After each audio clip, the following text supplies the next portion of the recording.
From Mollenkoff Stadium in Warren, Ohio, another Mahoning Valley Cablevision Pilot 9 sports presentation. And a pleasant good day to you, sports fans. I'm John Caparanis, and along with Harry Paytas, Bob Church, and our Pilot 9 remote staff, we're going to be bringing you out of the action of this, one of the longest-running series, rivalry-wise, in the entire Buckeye State. Tonight's the 60th meeting between the Massilion Tigers and the Warren Harding Panthers, both teams coming into the contest with a 1-1 record. And Harry Paytas, you go back over those 60 games, and quite a few really go down into the legends of both high schools. No question about it, Cap. Lately, it's been a Massillon-dominated series. Harding hasn't beaten this team since 1976. There have been 2 ties, both at 7-7 in the meantime, but you're right about the electricity that flows through the crowd when these 2 teams meet. Of course, the most memorable, probably the 1957 clock game, and Gene Slaughter is going to be here tonight to witness that. He was the coach involved, and so was Paul Warfield. And speaking of Paul Warfield, of course, tonight, the other memorable event on tonight's program is the fact that Paul Warfield, certainly the greatest athlete from Trumbull County, possibly one of the greatest from the Buckeye State, started his high school football career right here at Mollenkoff Stadium. Before it was all over, Paul Warfield had achieved the pinnacle of football success last year, being elected into the NFL Hall of Fame. No question about it. And one of the touching things about that story is the fact that Paul Warfield, all the successes he had, all the great coaches he played for, asked Gene Slaughter to do the introduction for him at the Hall of Fame in Canton. And that was kind of a touching thing for Gene, and certainly appropriate, because those 2 fellows really got along well when they were high school player and coach. Okay, we're going to be back. We're going to talk with both head coaches, plus show you some of the ceremony honoring Paul Warfield here at Mollenkoff Stadium. But first, we're going to pause for this message.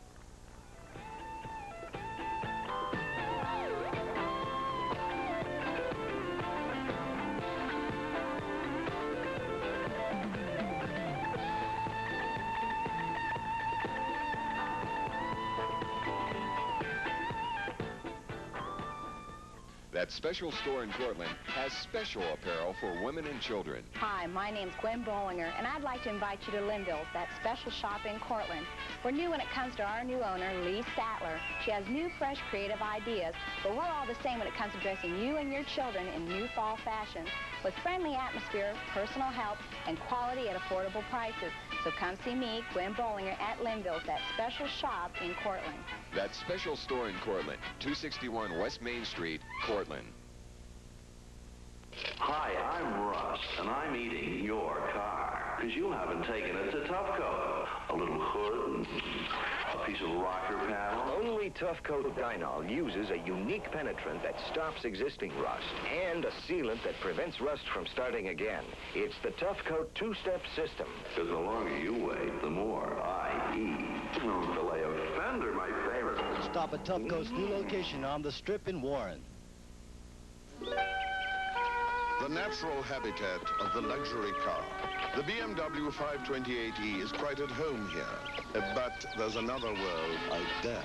One requiring a high-performance engine that performs at low speeds, with a sane approach to fuel efficiency and luxury that's functional instead of frivolous. The BMW 528e. No other luxury car shifts this effortlessly from the sublime to the mundane. Come on, let's go. Hey, Kevy, where you going?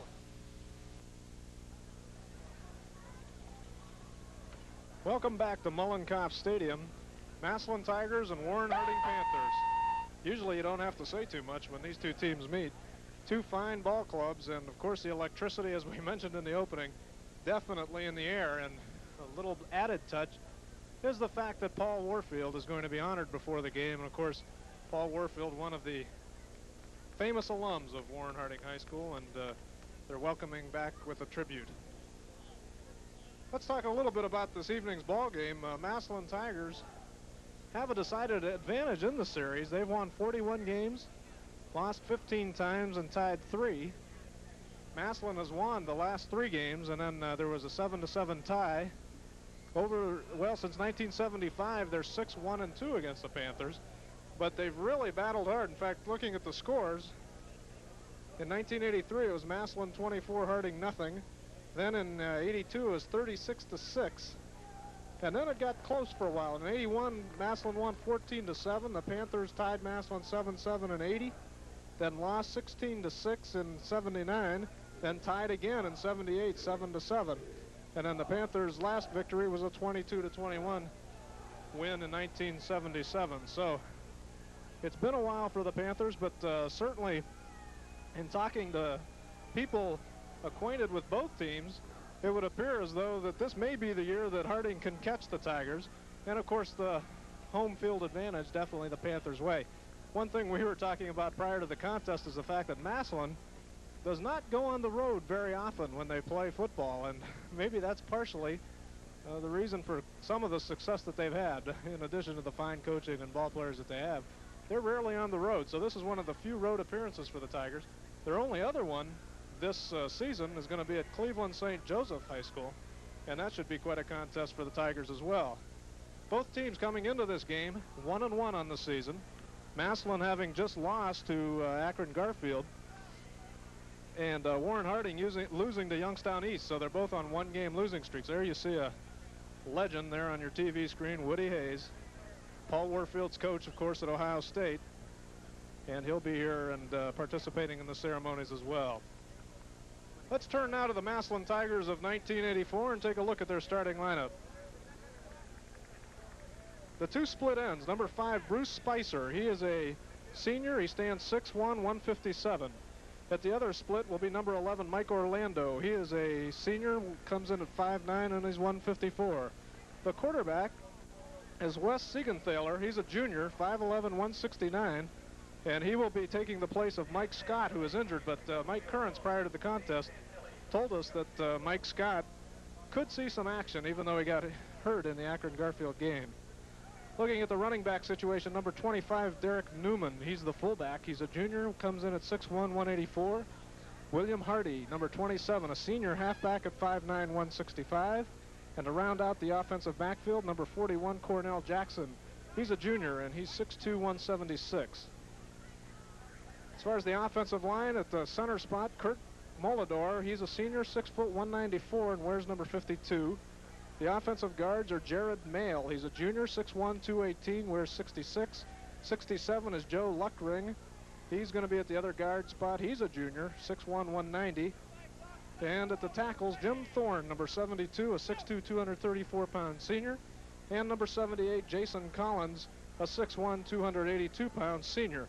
If you heard a lot of juniors as I was reading off that starting lineup, it's because there are 6. And Mike Currens, not normally the type of coach that goes with the underclassmen, and I think that's why a lot of people think that Massillon is a little bit vulnerable anyway for the Panthers here this evening.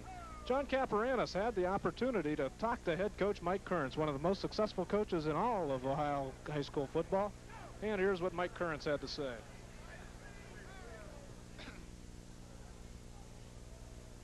We're talking with one of the top coaches in the state of Ohio, high school football-wise, Mike Currens, currently in your 8th year at the helm of the Massillon Tigers.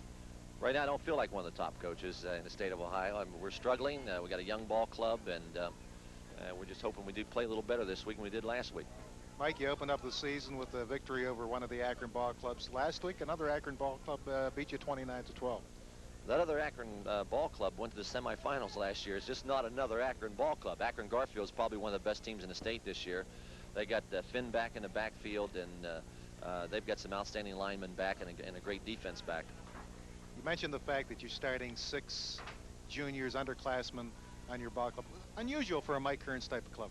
It really is, because we usually have 40 seniors. We've got a good program, and we've got the players coming. This year we are a little bit small.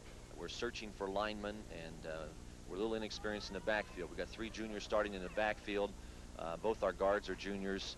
And defensively, we'll probably start a couple of juniors tonight. Our middle guard and defensive end, at least in those spots.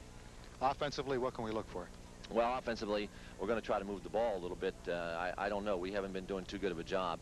We looked pretty good in the first half last week, and we're running the ball more than we're throwing. Our quarterback's only a junior, and we're trying to take a little bit of pressure off of him. So we'll see what works tonight, but we're never quite sure when we go out on the field exactly what's going to go. How about defensively, Mike? Defensively, we're trying to stay with our 5-2 defense, and we're not very big, and it's tough for us to match up with people. In fact, we'll probably start another junior defensive tackle tonight, Dwayne Crenshaw, which could give us about 8 juniors starting then on the team, so we're pretty young. What is the key for Massillon winning tonight's ball game? Well, the key for us is to score some points, and defensively we played better than last week. Garfield controlled the game on us and controlled the football and did it to us in the third quarter, and it just tore us up. So they got 29 points. That's a lot of points on a Massillon team, and that's the most since I think we played Moeller in the playoffs. Mike, always a pleasure talking to you, and best of luck to you and Massillon. Thank you. Well, Mike Current's one of the great coaches in high school football. He's got a record at Massillon that any coach would envy, 73-12-2. On his career, he's 120, 24-2. So not a whole lot of losses there, and he's got a couple of ties. Both ties, by the way, the Warren Harding Panthers. There you see Paul Warfield. And what an athlete he was and probably still would be if he were out on the gridiron, because I'm sure he hasn't lost too much of what he had. But getting back to Currents, he's had 2 years at Lakewood St. Edwards High School and 4 years at Westlake, and just a great, great coach. And no question the Tigers will be well coached tonight. And speaking of good ball clubs and well-coached ball clubs, Frank Thomas's Warren Harding Panthers, and we'll turn our attention to them currently. They come in 1-1. They won their opener 12-0 over Akron East, and then a tough loss to Youngstown East in their second game, 14-12. And Frank made the comment after that one that it would really be easy to get down after that particular loss, except for the fact that they have the Massillon Tigers coming in here. So in a way, the schedule was a blessing because of having to play Massillon immediately after a loss like that. So they can certainly redeem themselves with a fine showing this evening. There you see a couple of the officials and the officials for tonight's game. The referee is Tony Montana. The umpire is Art Davis. The linesman, Bob Marino. Line judge, good friend of ours, Ernie Kratzis. And the back judge, Larry Griffiths. Taking a look at the Panther starting lineup offensively. It'll be Harley Keller, the quarterback. He's a 6'1", 176-pound senior. Reuben Osborne playing at the wingback spot, wears number 15. He's a 5'9", 159-pound senior. The fullback, Willie Perez, wears number 9. He's a 5'8", 167-pound senior. Also in the backfield, Alan Caldwell, 5'8", 145-pound senior. At wide receivers, we have one of the great athletes in the entire county and maybe in the state. David Arnold wears number 16. He's 6'4", 183 and a senior, definitely a Division I player according to many scouts. And also Robert Murray, number 37, at a wide receiver, 5'6", 140, and he can scooter. He's a junior. At the offensive line spots, Jim D'Annunzio, number 50, is the center. He's 6'2", 161 and a senior. Mike Bell is number 60, and at the guard spot, 5'8", 175 and a senior. At the other guard is Marlon Seals, number 62, a 5'9", 239-pound senior. Travis Davis wears 75. He's 6'3", 250 and a senior. And number 79, Jim Bell, at the other tackle, 6'3", 230 and a senior. So a senior-studded offensive unit for the Warren Harding Panthers. John Caporanis also had the opportunity to talk to Frank Thomas prior to the contest, and Frank had these observations. Talking with Frank Thomas, currently in his third year as head mentor of the Warren Harding Panthers. And Frank, you're 1-1 coming into the Massillon ball game. What's your analysis of the season up to this point? Well, in the opening game, I think characteristic of an opening game, a lot of jitters and a lot of opening game mistakes. Second game, we didn't play too well. We had some major breakdowns, especially in long yardage situations, which enabled them to get the first downs or put us in poor field position, and those things have got to be eliminated. Also came out of the Youngstown East game with a couple of injury problems. Yeah, we sure did. During that game, at different times during the game, we had, at the end of the game, we had 5 of our original starters not playing. So the injuries were a factor in that game. We lost most of those kids for that game. Most of them have not practiced this week. They do have an okay that they are able to possibly go tonight, and we'll try to do the best we can in pregame with them and see how they feel. And in most cases, the kid who was hurt a week ago will probably go tonight if he's able to go. A man that's a legend to you, legend to me, both being Warren Harding graduates, is being honored this evening. Is it going to do anything to the kids to spur them up? Well, I think anytime you get to play before an NFL Hall of Famer, let alone a guy who was in the same locker room and played for the, with the same school colors and so on, it's going to do something to you. And that, coupled with it being coming off of a loss and then going in and playing the Massillon Tigers, has got to be a big football game, and I think one that our players will meet the challenge of. You mentioned a couple of ball players. Number 1, Kellerman, your quarterback, making the transition from Southington to Warren Harding. Any problems? No, I tell you what, for the most part, Harley has made the transition real well, and he's come in and really has won a two-way starting position for us. He's our starting quarterback and a starting defensive halfback, and is doing a good job. And I'm sure that he will get better and better as the year goes. The other man we'd like to talk about, wide receiver Dave Arnold, name familiar sports-wise to Warren fans. Well, David is as much a pure athlete as we've had here in a number of years, and he's got a lot of the grace and the abilities, I think, of a Paul Warfield. And you know, again, you know, that's comparing him as a high school player. I mean, he has a long way to go, but the potential's there. If you had to pick one factor, Frank Thomas, to ensure a Warren Harding victory tonight, what would it be?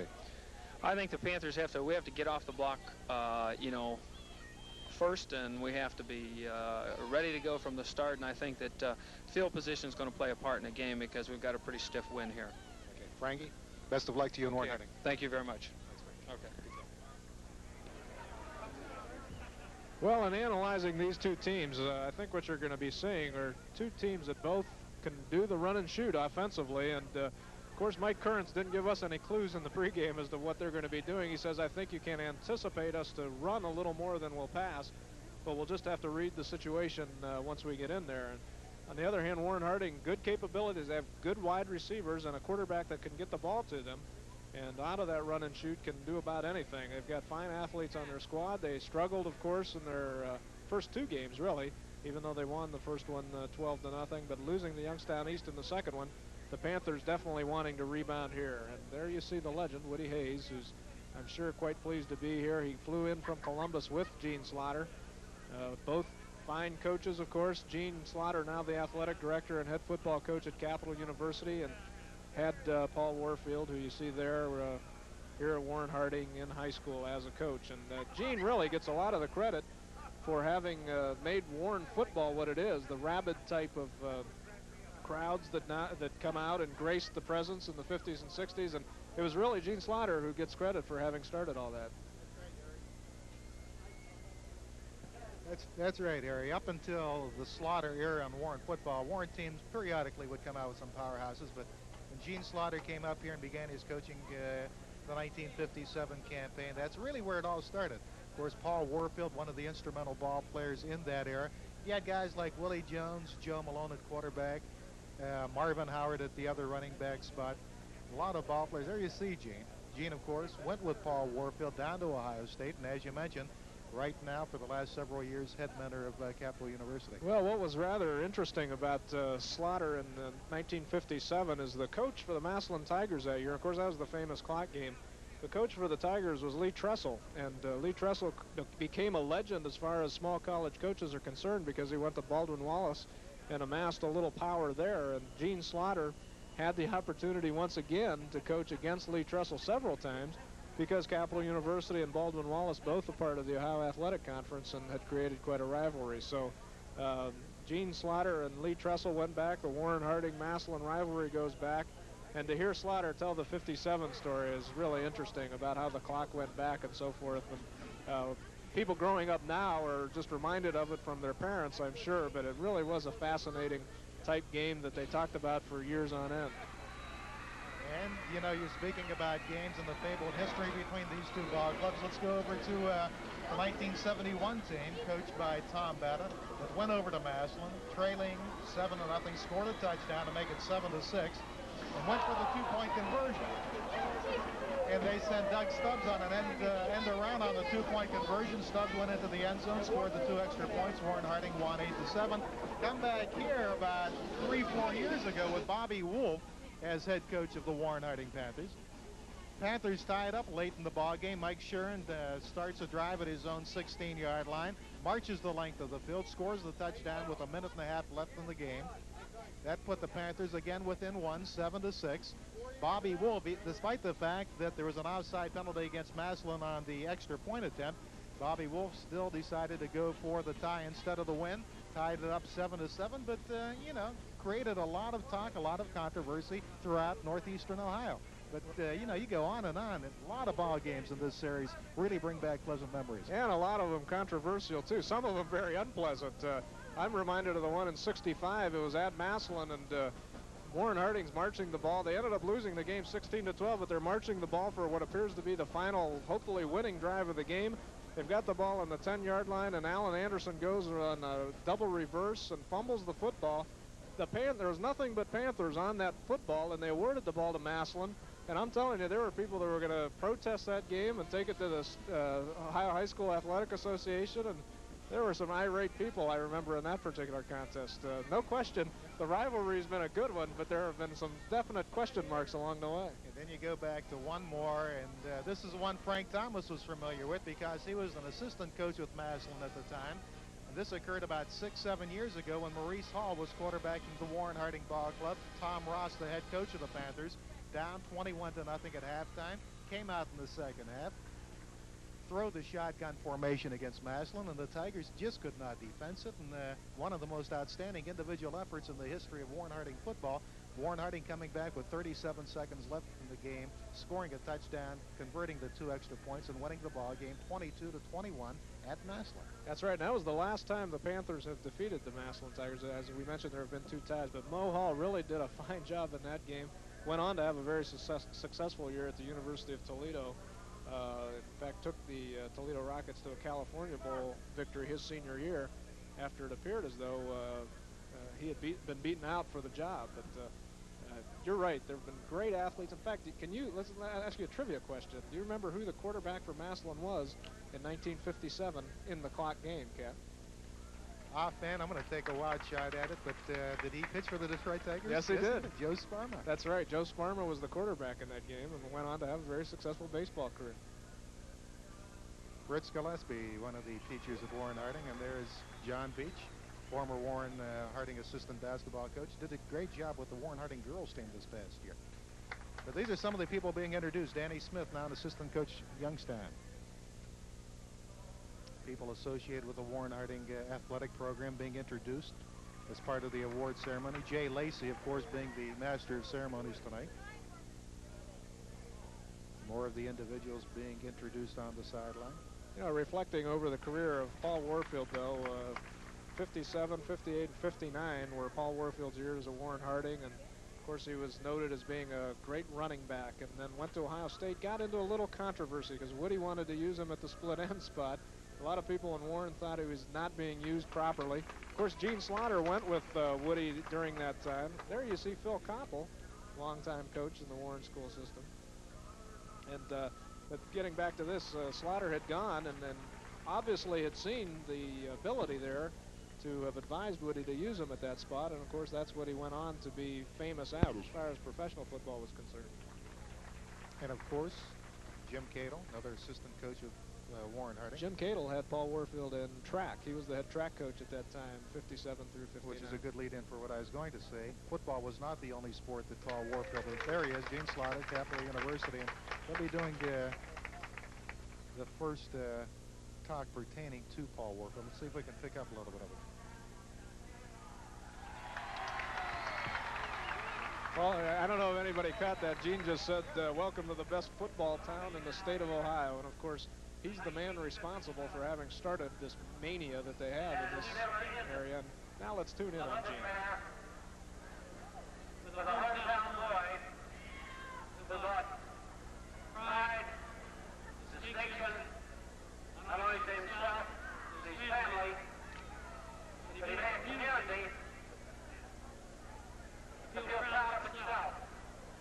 And I was just so happy to play a small part of that.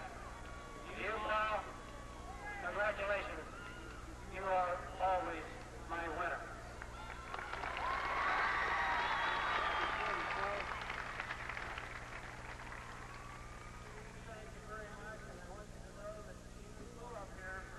Well, Gene Slaughter saying it quite well, of course, and he was the man who introduced Paul Warfield to the College Football Hall of Fame crowd when Paul was inducted last year.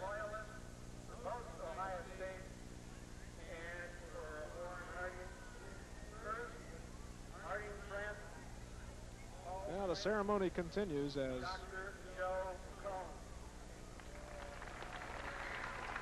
more introductions are being made, and Paul Warfield being the recipient of the tribute here tonight, a well-deserved one, and a lot of people can still remember Paul Warfield playing on this very field. There's Frank Lafferty, who was a longtime supporter of Warren Athletics, former owner of the Town and Country Motel on Redstone Road.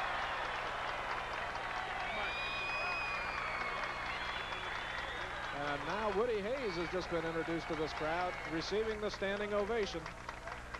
Still the legend, very popular.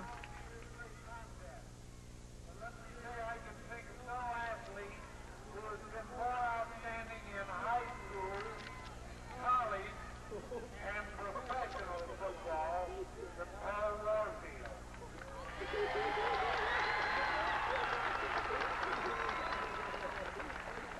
He represents a fine home, a fine public school system, and fine athletics for every cent. And he is the one man that I ever saw run who reminded me of the late great Jeff York. He's the one man who ran with the ease and fluid motion that Jeff York had. This man is a great athlete, but he's more than that. He's a great American. Thank you very much. Well, Woody Hayes saying it very well about Paul Warfield, and a man that I know Woody had a lot of respect for as a player. You know, growing up in the era of Paul Warfield, it was just an awesome thing. Every kid wanted to be like Paul Warfield that grew up in Warren, and very few, of course, attained the status that Paul Warfield did. In fact, none of them did, but many have gone on to be great college players, and in fact, we've got several in the pros as well. But Paul Warfield pretty much set the standard for the youth.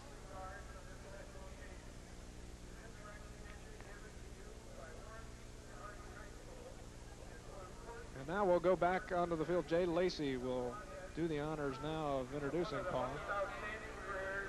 The Big Ten and the National Football League. You will be a forever favorite of the Cleveland Browns fans and a great friend of the Modell. Warmest and personal regards, Art and Pat Modell.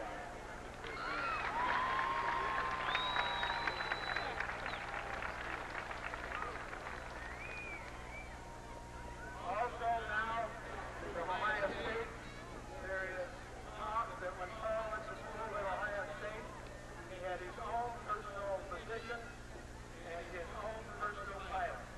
A loyal Hardy fan, an Ohio State loyalist, Dr. Joe Logan. None to go. I'd like you to talk about your favorite.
I would like to read it to you. Whereas Paul Warfield was a student of the Warren City School, and whereas Paul Warfield was an outstanding athlete at Warren G. Harding High School, and whereas Paul Warfield has represented the Warren City Schools and the Warren community during his outstanding athletic career, and whereas Paul Warfield has served as an excellent role model to the students in our school, and whereas Paul Warfield has reached professional football immortality by being elected to the Hall of Fame. Now, therefore, be it resolved that the Warren City Board of Education, on behalf of the entire school family, extends its congratulations to Paul Warfield for his outstanding athletic achievement throughout the year.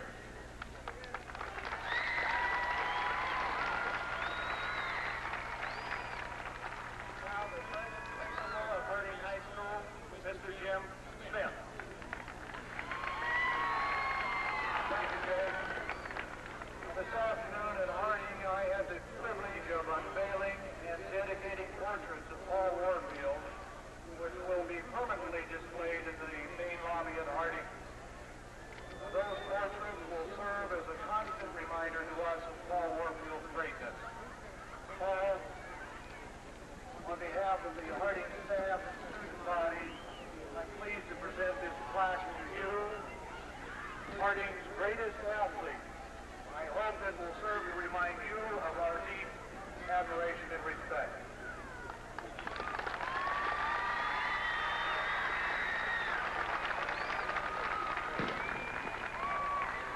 May I present Warren's finest athlete, Paul Warfield.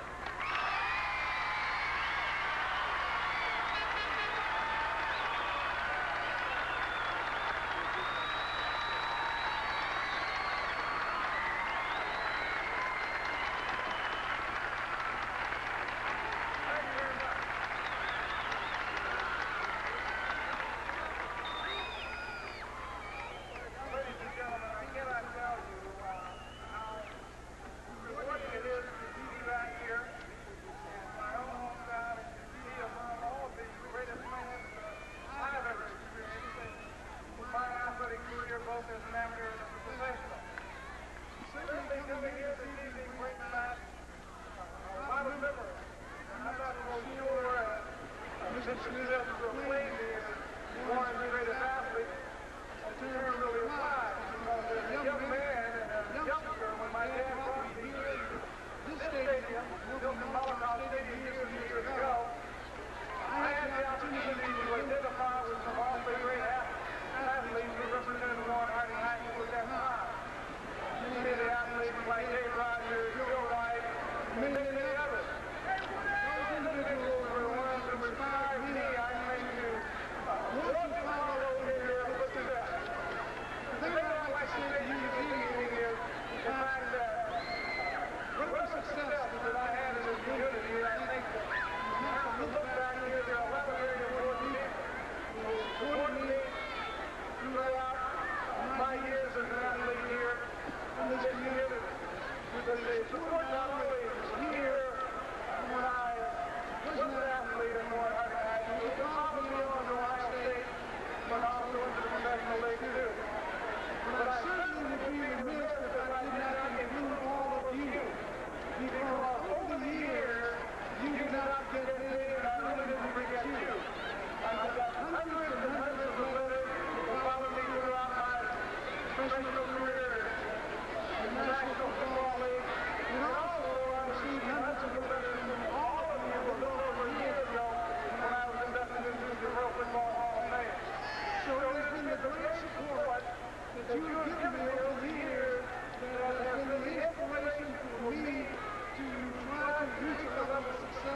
It's tough not to like Paul Warfield, and there you see him being honored by the many fans here tonight. And we'll be back with football after this message.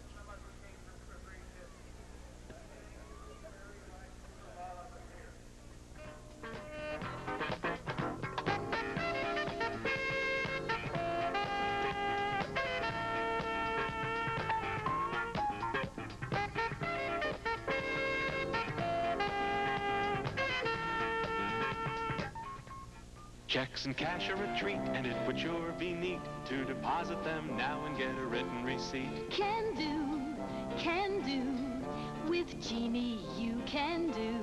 You've got a savings account, but what's the total amount? The office is closed, how can you find out? Can do, with Genie you can do. Check balances, make deposits, and a whole lot more. It's easy and fun with Genie.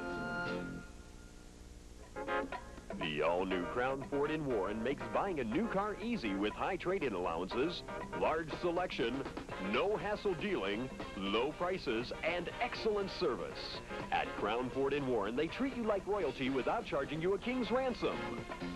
For the best in sales, service, leasing, and customer satisfaction, it's the all-new Crown Ford. Crown Ford, 2532 Youngstown Road Southeast on the Strip in Warren.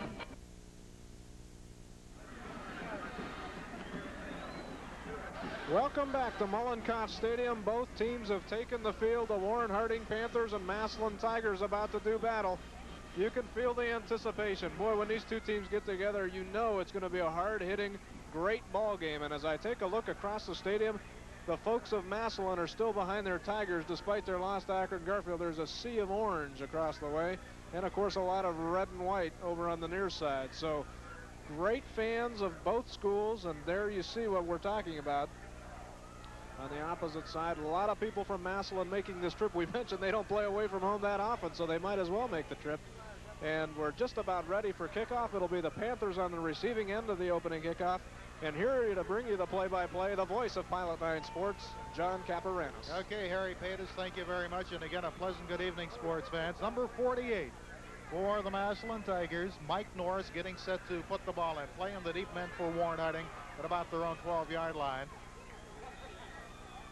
Reuben Osborne on one side, and I believe that is Alan Caldwell on the near side. And this ball game, the 60th meeting between these two ball clubs, is underway.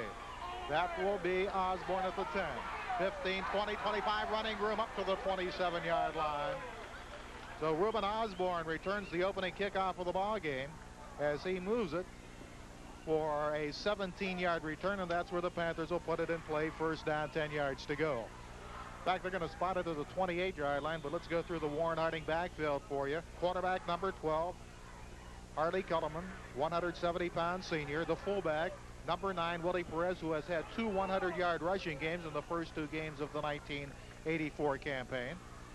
2 men in motion. That's going to be flags all over the place. Running room, 40, 50, and Perez down to the 43-yard line of Massillon, yeah. But you only can do that a little, about, what, 200 miles north of here, Harry? That's about right. I think they're going to bring that one back, and double flags on that one, no question about the motion penalty. The yellow on the green. Nice way to start out, but unfortunately it was illegal, and the Panthers are going to be 5 yards back further in a 1st and 15 situation. Get the butterflies out early and go from there. Alan Caldwell at one running back spot, number 33, 145-pound senior, and Reuben Osborne staying at the other running back spot, number 15. Osborne, 160-pound senior. Panthers with double wingback. This time Caldwell the only man in motion. Perez the ball carrier, breaks a couple of tackles, but still barely picked up a yard on the play. Set up a second down, let's call it 14-yard to go situation for Warren Harding. The ball at their own 24-yard line. Cap, one of the things the transfer of Keller did is it freed up Reuben Osborne to do what he does best, and that is be the running back, because he is very quick and good ball carrier. So Reuben, of course, having been a quarterback, now at the running back spot with Keller at quarterback. Man split to the left side. Movement on the offensive line, and again flags all over the place. will cost the Panthers 5 more yards and move the ball back inside the 20-yard line in the vicinity of the 19. Yeah, tough start. You don't want to start a ball game this way with 2 mistakes in 3 plays, but that's exactly what the Panthers are doing and digging a hole for themselves. We heard Mike Currents talk about field position being an important part of this particular game because of the types of offenses that both teams run, and right now the Panthers not doing so well on that field position end. So second down, 20 yards to go for Warren Harding.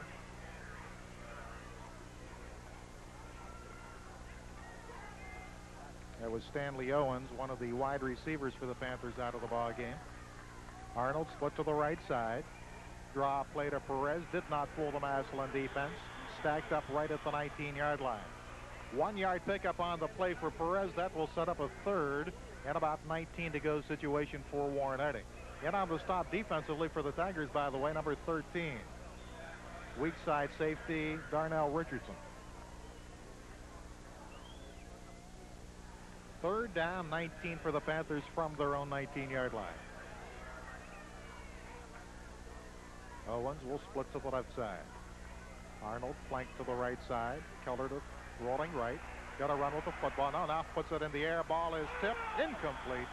Intended for Arnold at the 34-yard line, but tipped by one of the short men on the Massillon pass defensive unit. Incompleted pass will set up a 4th down punting situation for Warren Harding from their own 19-yard line. Yeah, Panthers went nowhere fast on this series of downs as the penalty is very costly to them. Going to put the defense on. Here you see Keller rolling to the right. Looks like he does want to run, but then spots Arnold. Arnold well covered there, and the ball's batted away, and the Panthers forced now into a punting situation, and Massillon should have good field position. First punting situation of the ball game, an end-over-end kick, short kick. It'll hit and be fielded by Massillon. Dangerous play that time by number 5 for the Tigers, Bruce Spicer, at the Warren Harding 38-yard line. So the punt all in all goes 18 yards, and field position indeed belongs to the Massillon Tigers right off the bat. Well, when you consider the Panthers got the opening kickoff and started the series at 28, now the ball's at the 38, and that's almost as bad as some type of a fumble. So the Panthers gained nothing there, and Massillon in good shape now. The defense to be tested. One back offense. Similar offenses here this evening. Quarterback Siegelthaler trying to turn the corner. Gets inside the 35 down to the 34-yard line. Making initial contact for the Warren Harding defensive unit. Number 23 for the Panthers. Outside linebacker Ken Ash coming up to make the stop. They'll call it a 4-yard pickup on the play and set up a second down, 6-yard to go situation for the Tigers.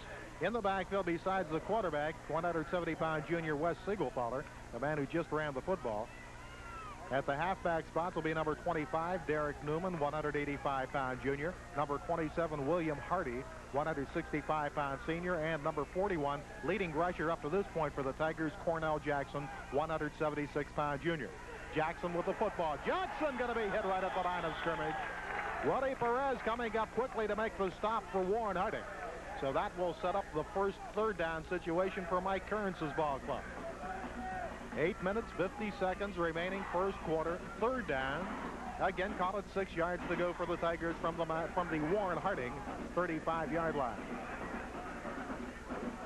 Well, Massillon can be tough offensively, and they'll use the run and shoot, similar to the way the Panthers do it. As you mentioned, Cap, very similar offenses going at each other tonight. Not only similar, but in both games, both teams have scored 12 points in each ball game. Draw, busted play. Siegenthaler going to be hit at the 33-yard line. Really racked up at that point. Looked like he wanted to give to one of the trailing backs, but there just wasn't any. Siegenthaler did pick up a yard on the play, but that will set up a 4th down and a long 5-yard to go situation for the Massillon Tigers.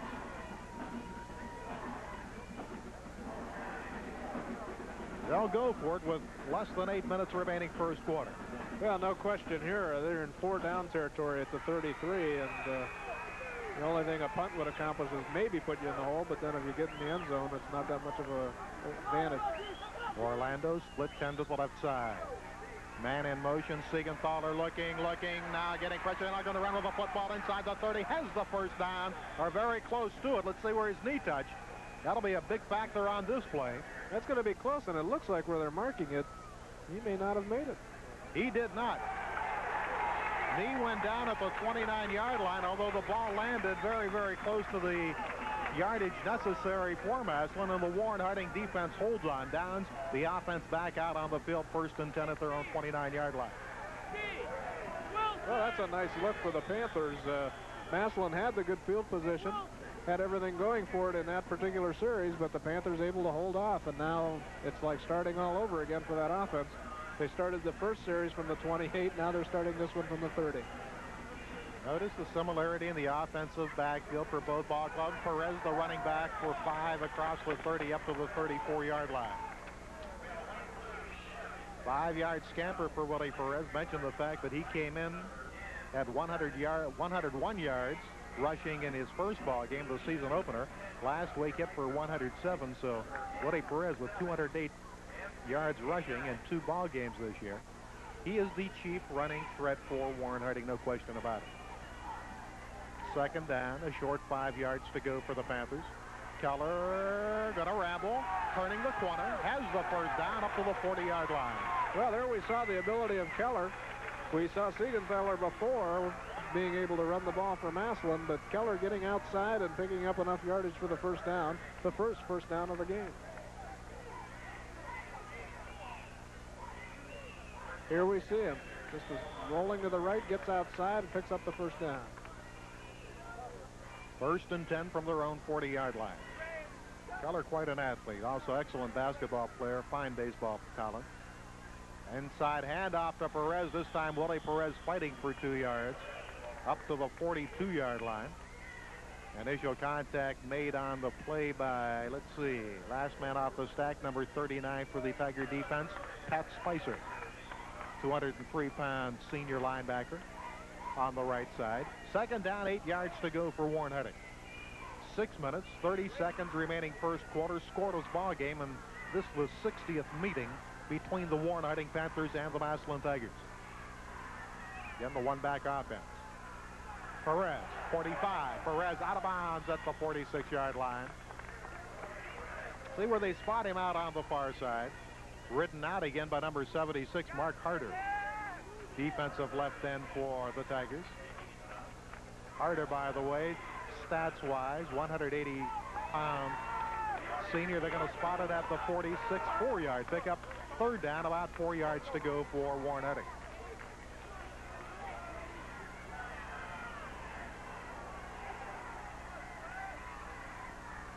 Arnold split 5 to the right side. Keller rolling left. Keller going to run with the football. Keller has the 1st down into Tiger territory, down at the Massillon 48-yard line. Boy, he did a good job of finding the hole there, as it looked like he wanted to go wide and suddenly cut upfield. A very intelligent play on the part of Keller to pick up the 1st down. So 2 first downs for Warren Harding, both on rollouts by the quarterback. There you see it. The hole opened to the inside, and he took advantage of it, cutting right up toward the end zone as far as the run was concerned, and picking up his 2nd first down. Caldwell in motion. Keller looking. Keller going to run with the football. Keller 45. Keller hit hard at the 42-yard line. Number 85 for the Tiger defense making the hit, Pete Johnson. 190-pound strong side safety for the Tigers, but Keller with a 7-yard pickup, 2nd down, 3 yards to go for Warren Harding. Well, Harley Keller has carried the ball now 3 times, 19 yards. This time he rolls left again and almost gets tripped up there. It might have been better off taking the fall rather than the shot in that situation. Perez, the only man behind Keller. Keller to Perez. Perez, good defensive play by the Tigers. Again, number 85, P. Johnson, coming up quickly to make the stop. Let's give Perez 1 yard on the play and set up a 3rd down, and let's call it 4-yard to go situation. Well, there you see. Great play by Johnson as he just busted through there to negate what could have been a 1st down. And now the Panthers in a interesting situation here, 3rd and short, about 4 yards to go. In past 3rd downs like this, it's been Keller doing the work. Arnold to the right side, Owen to the left side. Wing back reverse, running room inside the 41st down to the 35-yard line. Reuben Osborne. Picking up the third Warren Harding first down of this drive, and the Panthers now on the move. First down, 10 yards to go at the Massillon 35-yard line. This has been a nice drive, not a pass thrown in it, and the Panthers just kind of grinding out the yardage. And a lot of it has been on a couple of nice runs by Keller, and of course that wingback reverse to Reuben Osborne. Warren Harding with a similar drive to open up last week's game against Youngstown East. Resulted in 6 points. Keller on the blitz, going to be sacked back at the Massillon 43-yard line. Hey, Mike. Flag on the play after the whistle had blown. It's going to be a dead ball foul, and let's see who it's going to be against. Now, this one could go either way or both ways, as a Panther and a Tiger involved there. The fellow that made the big play was Tom Whitfield. Panther fans applauding. The preliminary indication is that it's against Massillon. Here we'll see the replay. There you see Whitfield downing quarterback Keller. And there you see live the officials marking it off. 15 yards on a dead ball, unsportsmanlike conduct against the Massillon Tigers. That will move it down to the 26-yard line of the Tigers. And set up instead of a second and be second and 18 yards to go. It's second down and about 3 yards to go for the Warren Harding first down at the Massillon 27-yard line. Boy, that's the type of penalty. If you're coaching, you're going to be pretty upset on the sidelines because your fella just made a great defensive play only to have unsportsmanlike conduct ruin it. Perez the ball carrier. Oh, my! Here's another flag. We could have a face mask that time. That is Whitfield again for the second consecutive play, but I think this time he might have had a hold of the face mask of Willie Perez. Let's see. That's exactly what it is against the Tigers, and controversy already. Here we see it, but yes, sir, he did have his hand on the face mask. A good call. He did make a great defensive play. He didn't really need to get the hand on the face mask, but it just happened to be there. And another big yardage penalty against Massillon, and the Panthers really on the move now and knocking at the door. We need one more outstanding defensive play from Massillon. Panthers might score. First down, 10 yards to go from the Tiger 14-yard line with 4 minutes, 10 seconds remaining first quarter. Double wing back formation. Again, Perez the ball carrier, running room 10. Perez 5. Perez for the touchdown. Holy cow! Willie Perez found an opening right up the gut and ran it in from the 14-yard line. And Warren Harding draws first blood with 4 minutes, 4 seconds remaining in the first quarter. The Panthers lead 6-0. Oh, what a drive by the Panthers. Of course, they were helped by penalties, but nothing like getting on the board first to really start things out, and that was a big run. Here you see it off the left side, went over the guard spot and carried a couple of Massillon Tigers into the end zone for the touchdown. Ted Bartholomew on the extra point attempt. It's in the air, and the kick is no good. But Warren Harding draws first blood with a 71-yard drive here in the middle portion of quarter number 1, and with 4 minutes, 4 seconds remaining in the first quarter, the score. The Warren Harding Panthers 6, the Massillon Tigers nothing. As we mentioned, a nice drive by the Panthers. 11 plays, 71 yards. Time elapsed was 3:42. They didn't have to throw a pass. It was all on the ground, and of course aided by 2 big penalties against the Massillon Tigers, both of which were probably unnecessary. One was a dead ball unsportsmanlike conduct penalty, the other being a face mask.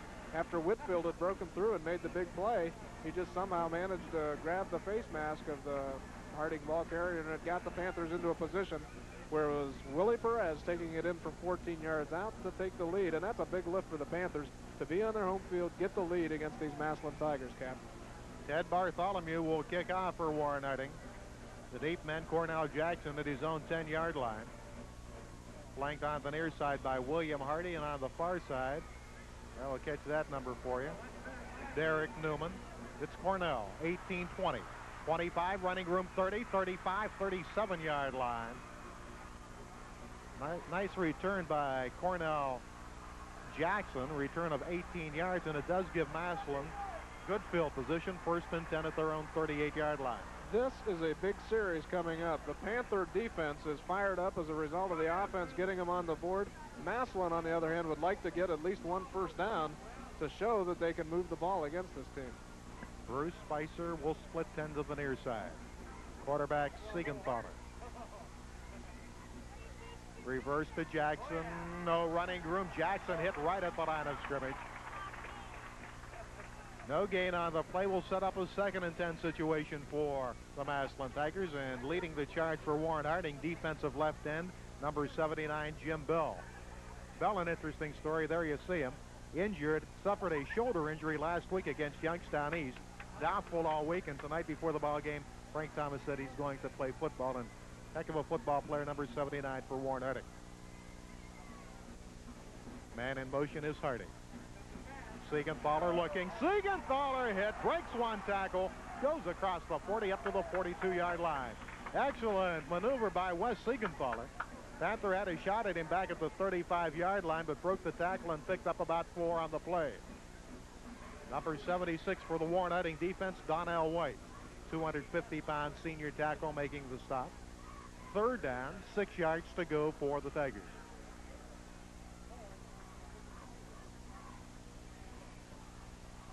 Emotional ball game for both teams. Warren Harding, of course, due to this being Paul Warfield night here at Mollenkopf Stadium. And the Tigers, due to the fact they got beat last week. They never like to lose 2 in a row. Siegenthaler to throw. Flat pass, incomplete at the 45-yard line. Hardy, the intended receiver, hangs on to that one. He's going to pick up big yardage, but the incompleted pass will set up Massillon's first punting situation of the ball game. Well, the Panther defense did what they wanted to do. They wanted to prevent the Tigers from moving the ball and see if the offense can't get back on the field and march again. So big series there for the Panther defense. They rose to the occasion. 2:18 remaining in the first quarter. That's a lot of time in this game, but you have to establish the momentum early and try to hang on to it. Number 32, Scott Beileen, to do the booting from his own 29-yard line. Woody Perez, Ruben Osborne back at about their own 20 for Warren Harding. Nice boot. Perez will take it at the 23, 25. Running room, has the ball near side 30. Perez 35. Perez 40. Perez 50. Perez 40. Perez 30. Perez 20. Perez 10. Willie Perez for the touchdown. Can you believe it? 78 yards on the punt return for Willie Perez. And within 2 minutes and 3 seconds, Warren Harding with 2 touchdowns against the Massillon Tigers. The Panthers lead 12-0. Oh, what a shock. I want to tell you, those Massillon Tigers are going to have to really fight now to get back in this ball game, because the Panther offense, and now on the punt return, they've turned over the big play, and they've got 2 touchdowns on the Tigers. Now, I think the logical thing Frank Thomas wants to do here is try to get back the 1 point that was missed on the last touchdown and go for 2 here. Of course, 12 seems to be the magical number for these 2 teams. Well, the Panthers can get no worse than a tie now. The first 2 games are indicative. They're going for the 2-point conversion. Halfback option. That's Osborne into the end zone. Has a man incomplete. But a flag on the play. Could be face masking against Massillon. Face guarding, I should say. That's exactly what it is. Move it half the distance of the goal line. One advantage that Frank Thomas does has is Ruben Osborne last year, of course, was the Warren Harding quarterback for the vast majority of the '83 campaign. Of course, that was a tough pass for him to have to throw. Here we're going to see the punt return. Watch the wall. First, when he beats this first group, that was a fine bit of running there, but the wall forms and he just bursts through there and goes all the way for the touchdown. Back to live action, the 2-point conversion attempt for Warren Harding now from the 1.5-yard line. Harley Keller to Woody Perez, hits the stone wall right at the line of scrimmage. Big number 39 for the Tiger defense, Pat Spicer, and the extra point attempt is no good. But with 2 minutes, 1 second remaining here in the first quarter, the score now reads the Warren Harding Panthers 12 and the Massillon Tigers 0. Well, this crowd is excited. The Panthers excited too, but we've got a lot of football remaining. 12-0 is a nice lead, but the way these 2 teams play offense with the run and shoot, anything can happen. And Massillon not showing any great tendencies to be able to break the big play here so far, but they certainly do have the capability. And you know, the Panthers are excited. They can't get too excited at this point. Can't get too emotional and let the thing get away from them. Sometimes, in baseball, a team that scores 8 runs in the first inning ends up losing 10-8. So can't get too excited. You have to get down to earth and play the type of football and get back to the game plan as well. Bartholomew to do the kicking off for Warren Harding. Antoine Jones, now number 30, back at his own 6-yard line for the Tigers. Bartholomew's kickoff line drive kick that fall down, pick it up, but he's going to be down at his own 15-yard line. He's been watching too many NFL films. Once that knee hits the ground in high school, he can't go anywhere. So the Tigers have it 1st and 10 at their own 16-yard line, trailing in this ball game 12-0.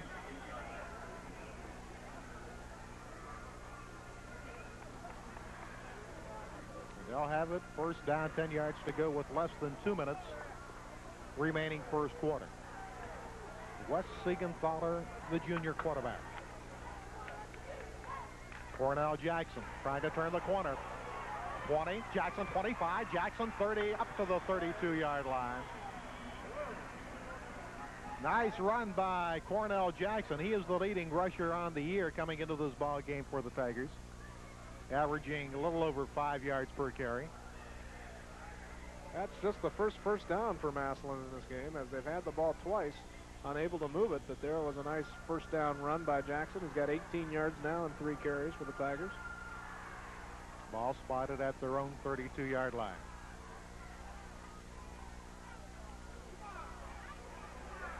Running room, 35, turning outside to the 38-yard line. That's William Hardy from his wingback spot. Pickup of about 5 on the play. In fact, let's call it 6. Let's call it 2nd down, 4 yards to go for the Tigers. Tell you, Hardy keeps his balance and gets maybe one more step. He is going to go for a long, long way on that one. It's true. In fact, Jackson on the previous play and Hardy on this one broke a couple of tackles. Concentration the key now for Harding's defense. They can't play on emotion. They have to do the fundamentals right. 2nd down, 4 yards to go, less than a minute remaining first quarter. Siegenthaler to throw into the flat area, incomplete at the 48-yard line. Intended receiver on the play on the near side, number 5. That's wide receiver Bruce Spicer. And Harley Keller is going both ways for Warren Harding, along with Dave Arnold back on pass coverage for Warren Harding Panthers. That'll stop the clock with 41 seconds remaining in the first quarter and set up a 3rd and 4 situation for Mike Kearns' ball club. In fairness, too, the Tigers, Siegenthaler has been a last-minute replacement. Not last minute, but he's been their backup quarterback. Mike Scott was scheduled to be the starter. He got it injured in preseason, and Mike Kearns said he might see some action tonight. 3rd down, 4 yards to go. Jackson, the man in motion. The ball at their own 38-yard line. Siegenthaler on the curling pattern inside, complete at the 47-yard line. And again, Bruce Spicer, the intended receiver that time. The passing combination clicks for Massillon's 2nd first down of the ball game. Comes with 36 seconds remaining in the first quarter, and the Tiger offense starting to get on track. Down 12-0 to Warren Harding. This could be the last play of the first quarter.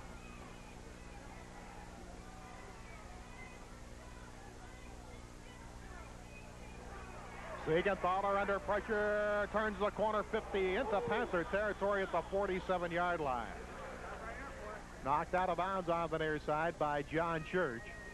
A pickup for Siegenthaler of about 7 on the play, so 2nd down, 3 yards to go for the Massillon Tigers, and by going out of bounds, Siegenthaler stops the clock with 12 seconds remaining, quarter number 1. Well, Tigers now with a nice little drive here. Siegenthaler has been the key to it.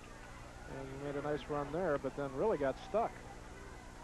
Newman, the only man behind Siegenthaler.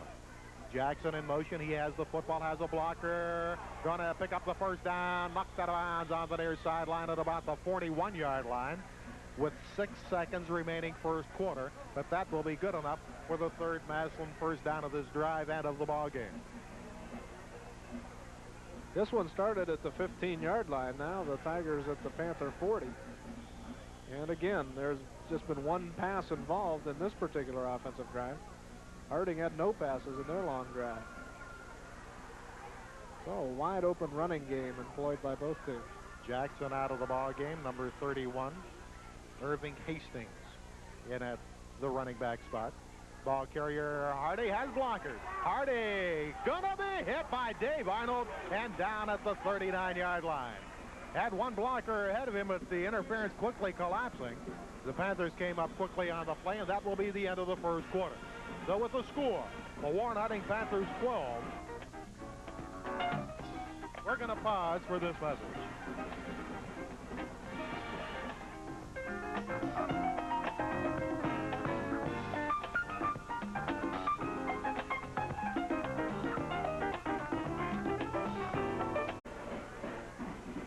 Back here at Mollenkopf Stadium, the score after the first period of play, Warren Harding 12, Massillon nothing. Good news for Warren Harding fans, of course, but right now Massillon in a drive, one that started from their own 15-yard line, the ball now at the 38.5-yard line. Man shaken up for Warren Harding at the end of the first quarter. Gerald Rischel, a fine trainer for the Panthers, attending to him. Looks like Reuben Osborne, but I'm not going to make any prejudgment on the play. It was Reuben Osborne. And he appears just fine. When play is resumed, the Tigers will have it. Second down, 8 yards to go. The ball spotted at the Warren Harding 38.5-yard line. Panthers with 2 Willie Perez touchdowns in quarter number 1, lead by a score of 12-0. Jackson still out of the ball game for the Tigers. Hardy, the man in motion. Siegenthaler puts it in the air, incomplete. Had a man wide open at the 25-yard line. That's number 31, Irving Hastings. But overthrew the intended receiver. That will set up a 3rd and 8 situation for the Tigers from the Warren Harding 38.5-yard line. Taking a look at first quarter statistics, Harding with 120 yards rushing, and that was their total. They had no yards passing. Massillon 52 yards rushing, 9 passing for a total of 61 yards. And in penalties, Harding penalized twice for 10 yards and 2 big penalties for Massillon for a total of 30 yards. Time of possession, Harding with the ball 6:10, Massillon 5:50. Bruce Spicer split to the right side. Hardy, the man in motion. Siegenthaler looking, going to be sacked. Back at the Warren Harding 46-yard line. Jim Bell from his defensive end position. And helping him out on the play, number 23 from his clawback spot on the Panther defense, Ken Ash. So a 7-yard sack on the play will set up a 4th down punting situation for the Massillon Tigers. Well, the quarter change really helped the Panthers. It was the same as being a timeout. There was the delay for Osborne being injured, and then they regrouped and held the Tigers when it looked like they were moving the ball extremely well. Scott Beilein to do the booting for the 2nd time in the ball game for Massillon, standing back at his own 41-yard line. Osborne and Willie Perez back at their own 10-yard stripe for Warren Harding. Nice boot again by Beilein. Perez will come up, fumble the football, and let's see, out of bounds at the 15-yard line. Could have been disaster time for the Panthers, but fortunately the sideline was there and the loose football bounced out of bounds, and the Panthers will have it 1st and 10 at their own 15-yard line. Panthers with a break there as the ball could have bounced the other way, but fortunately for them, when it fell, it did fall and bounce towards the sidelines, and by the time the Tigers fell on it, they were out of bounds. So Panthers now with new life, and the ball not in great field position, back on the 15-yard line. 11 minutes, 3 seconds remaining, 2nd quarter. Panthers leading 12-0, have it 1st and 10. This time out of the I formation, a little bit of running room for Alan Caldwell. Caldwell up to the 20-yard line. It'll go as a 5-yard pickup on the play and set up a 2nd and 5 situation for Warren Harding.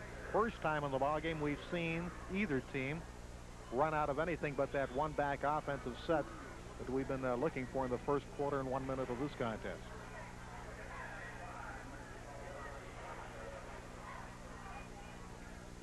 Second and 5 from their own 20-yard line. And again, Warren Harding, there you see the I portion of it. Willie Perez, the up man. Caldwell, the deep man. Caldwell again, the ball carrier. Good defense by Massillon. Number 36 in on the tackle for the Tigers. Derek Crenshaw, 275-pound, 207-pound defensive tackle. No gain for Alan Caldwell. Third down, 5 yards to go for the Panthers. Quickness on the part of the Massillon defense, very impressive up to this point, Harry. They have been breaking through and getting into the backfield. Looks like they're gambling a little bit, though, and the Panthers might be able to take advantage of that a little bit with some delay-type offense. Now back to the single back in the backfield. That's Woody Perez, and Perez going to be hammered right at the 19-yard line. Loss of a yard on the play for Woody Perez. That will set up a 4th down. And again, a punting situation for the Warren Harding Panthers with 9 minutes, 30 seconds remaining second quarter. Boy, there you see number 39 for Massillon getting through there. Pat Spicer making the big play and forcing the Panthers into a punt. And again, the Tigers probably will get decent field position with the exchange of the football. John Church to do the booting from his own 6-yard line. Good snap from center. Church with a spiraling kick that'll be taken at the 48-yard line, looking for running room and not finding him. Big hit back at the 50-yard line, number 26, Brian Miller.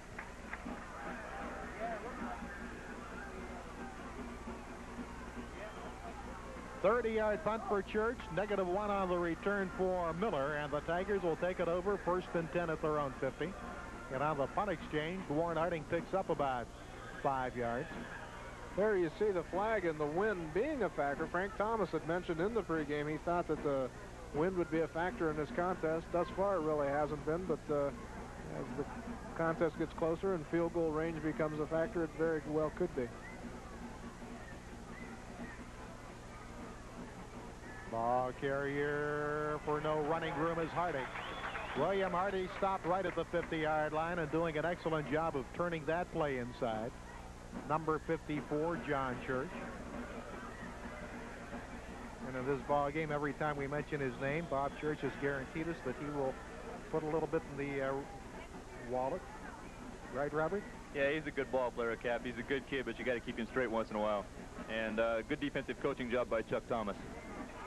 Second down, 10 yards to go for the Tigers from the 50-yard line. I don't know if Cornell Jackson injured himself in the first quarter, but we haven't seen him back for the last 5 minutes of this ball game.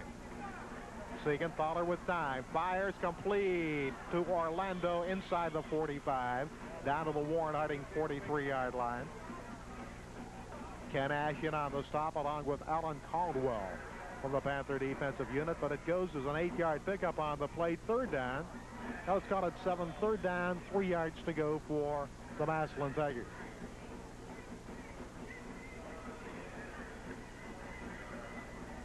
Tigers going to stop the clock with 7:33 remaining in the second quarter. Their first time out of the first half. Panthers leading 12-0 based on 2 Willie Perez touchdowns. I was just checking in the Massillon press book. I was curious. You know, I'm not anticipating a Tiger loss here or anything, but just checking to see when the last time it was that they lost more than 1 game in a season. And they did. In 1981, they went 7-3. 82, they were 10-0, and last year, of course, 9-1. The only loss was to Akron Garfield last year, but it wasn't good enough for the Tigers to make the playoffs. And of course, Garfield went on to have a great year in postseason play. But I was thinking it was going to be longer than that. But 7-3 in 81, and actually 8-1-1 in 1980. Just to give you a little background.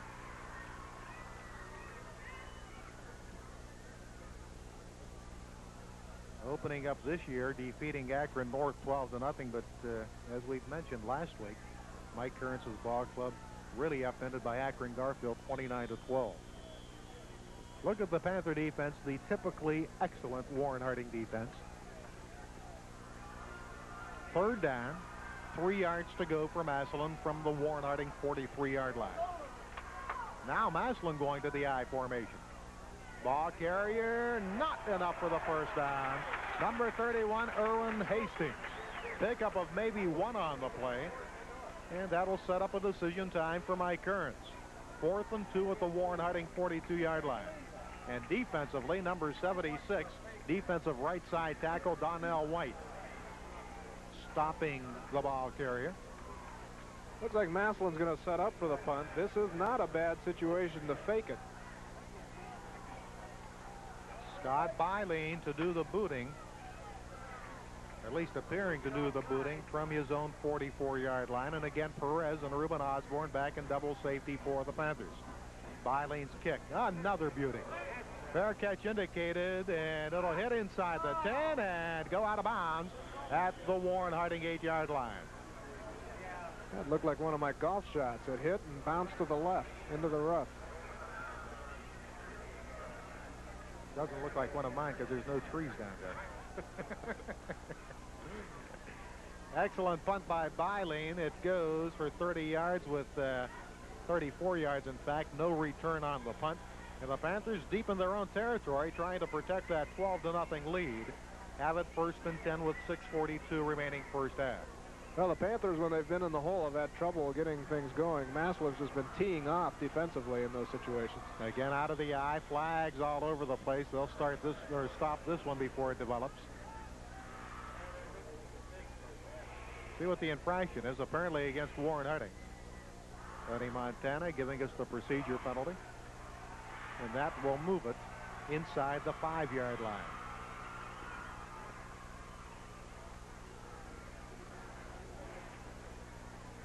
Well, it makes it pretty tough. 1st and 15 inside the 5.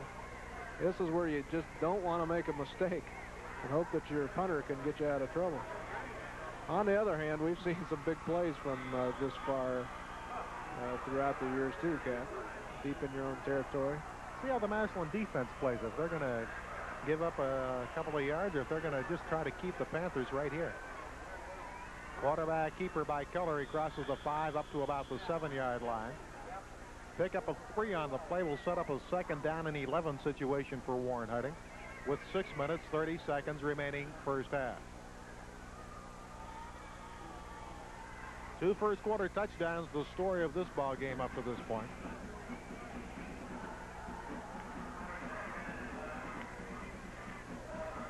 Robert Murray bringing in the play from the Warren Harding bench. Arnold will flank about 5 to the near side. Murray about 10 to the far side. Reuben Osborne in motion. Again, Keller, the ball carrier. And Frank Thomas just does not want to use any gambling technique at all down here. But Keller hang on to the football and see what he can do with it. He picked up 2 that time, up to the 9-yard line, but a 3rd down and about 9 to go situation for Warren Harding.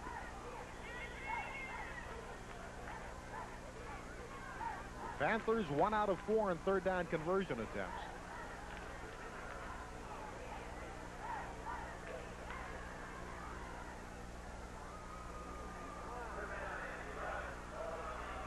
Again, Arnold to the near side.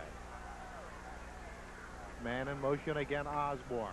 Keller going to be sacked back at the 7-yard line.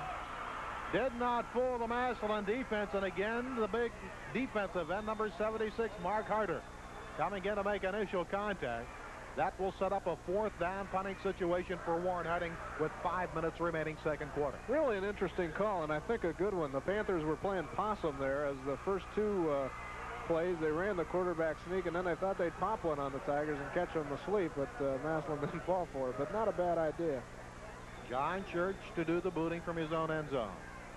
Good snap from center. Relatively short kick off the side of the foot will be fielded and down by Spicer at the Warren Harding 31-yard line. 25-yard punt, and the Tigers with excellent field position. Chance to cut the Warren Harding lead in half.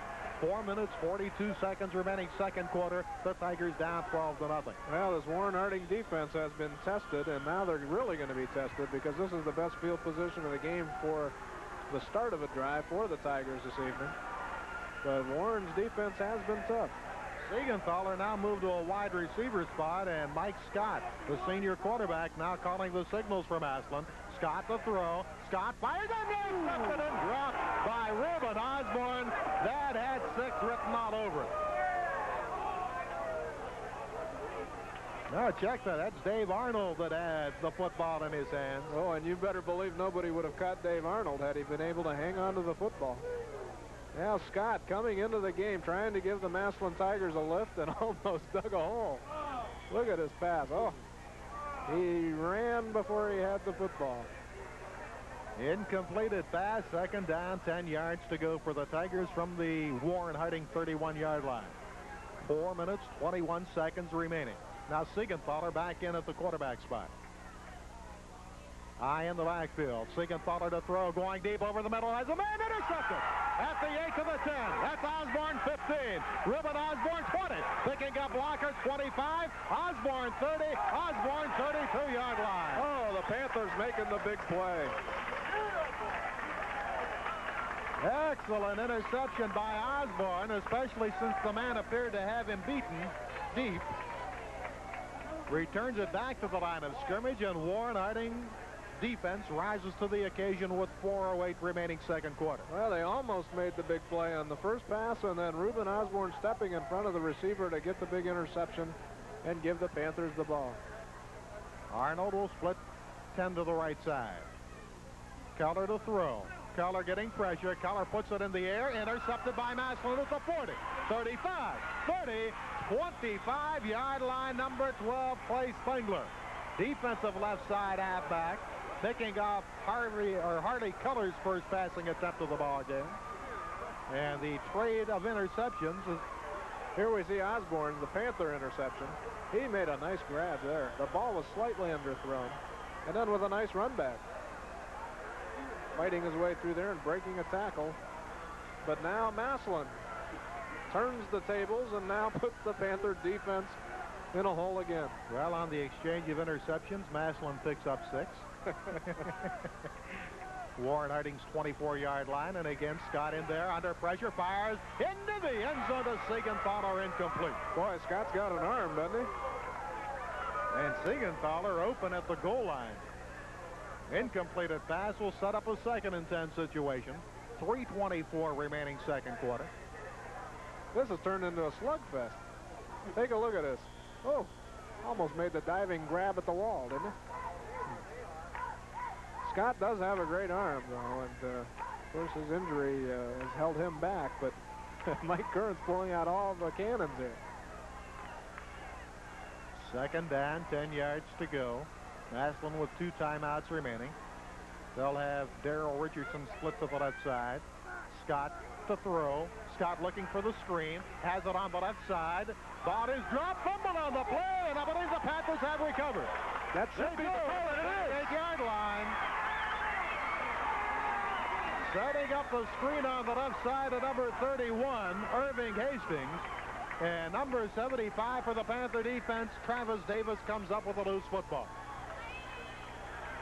Oh, my goodness, the turnovers. And that was a rather unusual. When the screen, you can see it forming to the bottom of your screen. There it is. He catches the ball, obviously, and then loses the handle. And the Panthers with the recovery and another turnover. 3:02 remaining second quarter. And Warren Harding will stop the clock, utilizing their first timeout.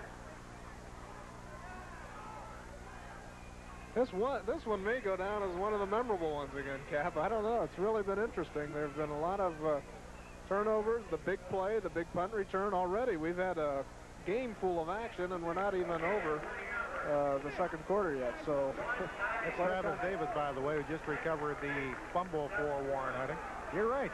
Excellent first half up to this point, especially if you're a Warren Harding fan. Yeah, that's true. Of course, Massilion Tiger fans sitting over there not too pleased with their team's performance up to now, but things can change. This Scott, even though he's only had the ball for 3 snaps, does appear to be quite impressive. He is, and I noticed when Massilion got the ball and Scott came into the game, the fans across the way gave him a standing O. They're very happy to see him in there. Of course, Siegenthaler is able to be a fine split end, so that's quite a passing combination there. And with Scott in there, they're definitely a better team. Robert Murray will split to the left side. Arnold about 5 to the near side. Let's see how Frank Thomas plays it here in the last 3 minutes of the first half. They'll give it to Perez, and Willie Perez will get virtually nothing. No gain on the play. We'll set up a second down. Now they're going to give him a yard. Second down, 9 yards to go situation for Warren Harding. Tigers still with 2 timeouts remaining as the clock moves down to the 2:40 mark of quarter number 2.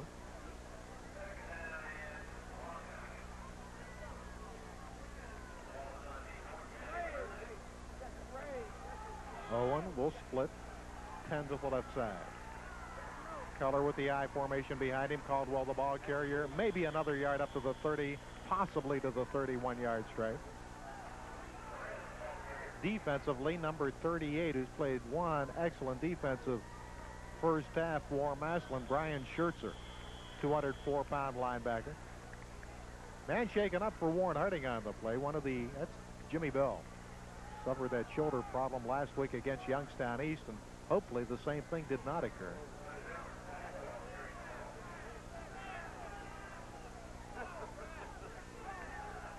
Out of the ball game with 2:08 remaining first half, third down, and about 7 yards to go for Warren Harding.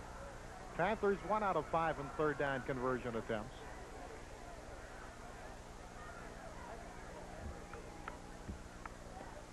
Yeah, Panthers have been content to keep the ball on the ground, and with 1:49 and the clock running, probably content to do so again.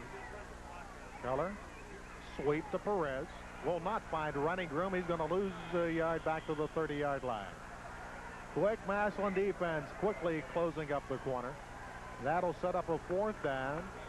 1:30 remaining, and Massillon will expend their second timeout of the first half to stop the clock with exactly 1 minute 30 seconds remaining. Quarter number 2, and the Tigers trailing Warren Harding 12-0. A wise decision there based on what we saw of Scott. He can get it back in a hurry. And with 1:30 remaining in the half, Tigers hoping to get on the board. They certainly don't want to go in 2 touchdowns behind the way the Panther defense has been playing anyway. It's been a great first half, though, Cap. Again, especially if you're a Panther fan, there you see us, Pilot 9 Sports, bringing it to you. Bob Church is the fellow standing there. Old Robert keeping the statistics for us, doing a great job. Now, if his brother can come in and give us a great punt, we'll be all right.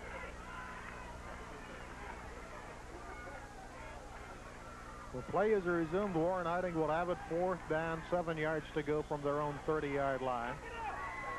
And let's see if the Tigers go for the block or if they go for the run back. They're sending 4 men back. John Church inside his own 20-yard line.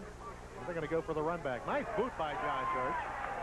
That'll be taken at the 33-yard line, looking for running room up to the 35 to the 37-yard stripe. Brian Miller. He gave it to us. Fine punt there by John Church. 4-yard return on the boot by John Church. Flag on the play in the vicinity of the Warren Harding 45-yard line. Also a man shaken up for the Panthers. And I believe it's going to be against Warren Harding. Be an interesting ruling right here, Harry.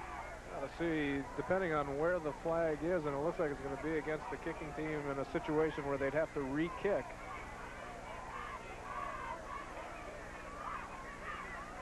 And now they're marking it off on the return, it looks like. Somebody threw an elbow apparently for Warren Harding. Unsportsmanlike conduct. 15-yard mark-off will put the ball at the Panther 47-yard line with 1:20 remaining first half, and the Tigers definitely would like to go into the locker room with something on the scoreboard. 1 timeout remaining. That was an untimely unsportsmanlike conduct penalty for the Panthers, for sure.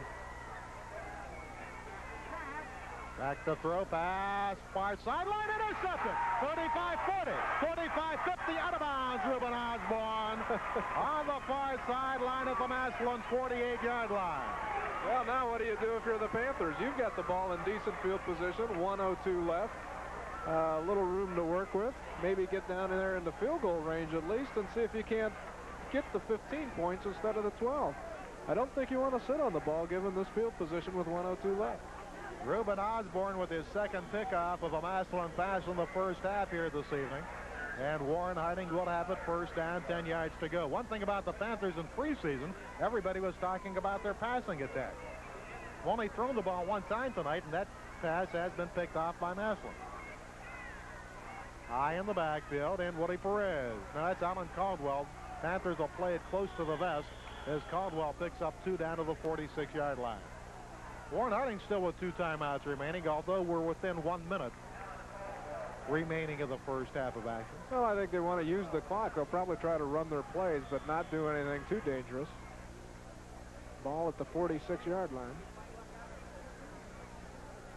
Leading 12-0. Clock showing 35 seconds remaining. First half. Second down, 8 yards to go for the Panthers. Taking a lot of time on this one. High in the backfield. And off the call. Well, into somebody's grass right at the 45 again. Number 85, Pete Johnson, making a hard tackle for the Massillon Tigers. That should be it as far as first half action is concerned. Down to 5, and there is the whistle indicating the end of the first half. Excellent first half if you're a Warren Harding fan. In the 60th meeting between the Warren Harding Panthers and the Massillon Tigers, the Panthers lead after 2 by a score of 12-0. And we'll be back with halftime information, statistics, some excellent halftime performances by both bands. But first, we're going to pause for this message.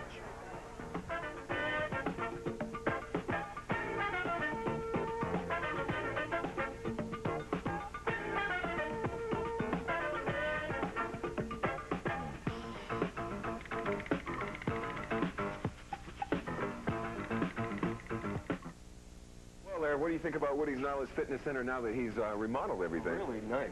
Nice sound. Hi, Woody. Yeah, Woody's open 24 hours a day, 3 times a week now. That's right. Time's never a factor, and you can come down, try it out for a week free. Yeah, Larry, besides doubling the Knowledge equipment, they also doubled the size of this free weight room. Nice sound. Yeah, nice sound system. Hi, Laura.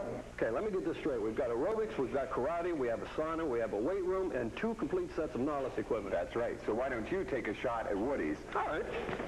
Hi. Do you know why the steaks taste so good at Abruzzi's Cafe 422? Because we don't buy frozen meat. All of our steaks, chops, and fillets are cut fresh here every day. Whether you like them rare, medium, or well, find out what a steak is supposed to taste like. Try Abruzzi's Cafe 422, and I guarantee you'll enjoy yourself. Come in and enjoy yourself. Abruzzi, enjoy yourself. Cafe 422.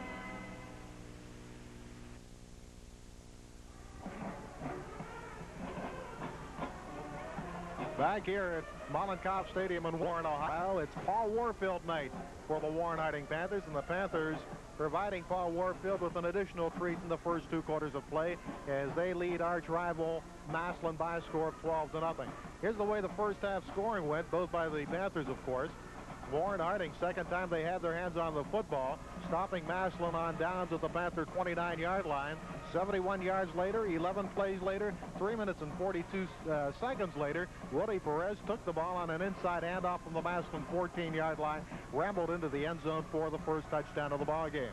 Bartholomew's extra point attempt was no good, but with 4 minutes, 4 seconds remaining in quarter number 1, Warren Harding led 6-0.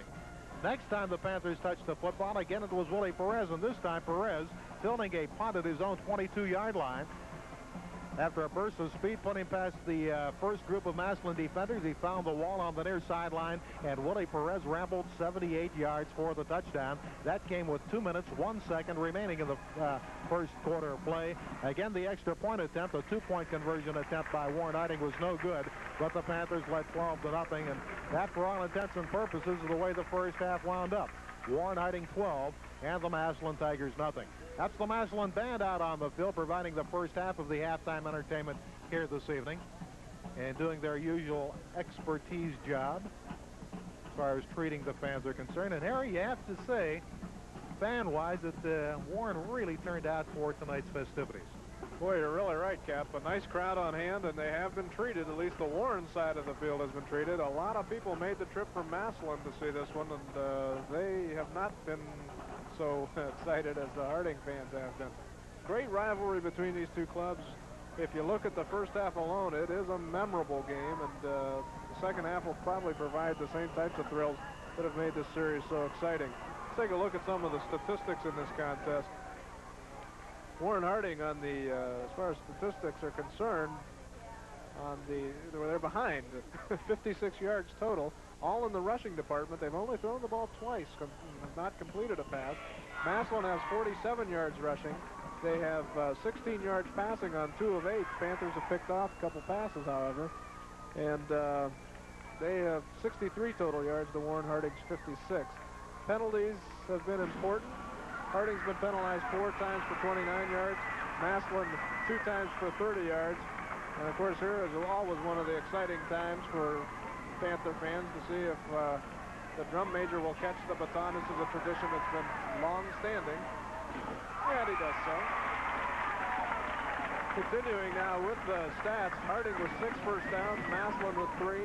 Harding, time of possession, had the ball 12:55 to Massillon's 11:05. So while the statistics show Massillon with the slight edge, what they do not show is the fact that there was a 78-yard punt return for the Warren Harding Panthers, and that really has helped in terms of the 12-0 score. Taking a look now at some individual statistics, they won't be all that impressive because neither team has been able to amass too much on the ground. But Willie Perez for the Panthers has run the ball 10 times for 27 yards, and it's been Harley Keller, the second leading rusher for the Panthers on the night, 16 yards and 7 carries. For Massillon, Cornell Jackson carried the ball 4 times for 23 yards, and the quarterback, Wes Siegenthaler, has carried the ball 6 times for 9 yards. We mentioned the passing statistics. The Panthers are 0 for 2 with 1 interception. Massillon, on the other hand, has completed 2 of 8 passes with 2 interceptions for a total of 16 yards. So as far as stats are concerned, fairly even, but the Panthers were on the leading edge with the big play on the punt return and one fine drive, which was culminated by Perez's fine run of 14 yards in the first quarter. So the halftime score 12-0, and we're going to go down onto the field and pick up a little bit of that Warren Harding marching band.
fine band it is, but we'll be back for the start of the second half after this message.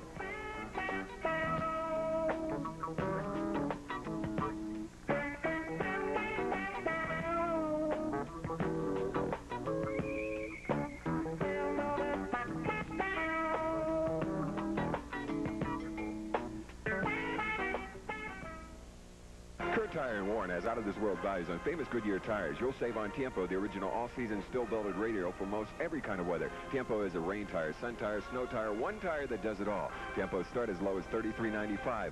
You also find big savings on the Arriva all-season radial with built-in fuel economy, all-season tread, and responsive handling, all with prices as low as $41.95. Kurt Tires on Woodland Avenue in Warren also features the Hunter computerized alignment machine that takes the guesswork out of alignment. So stop at Kurt Tires today.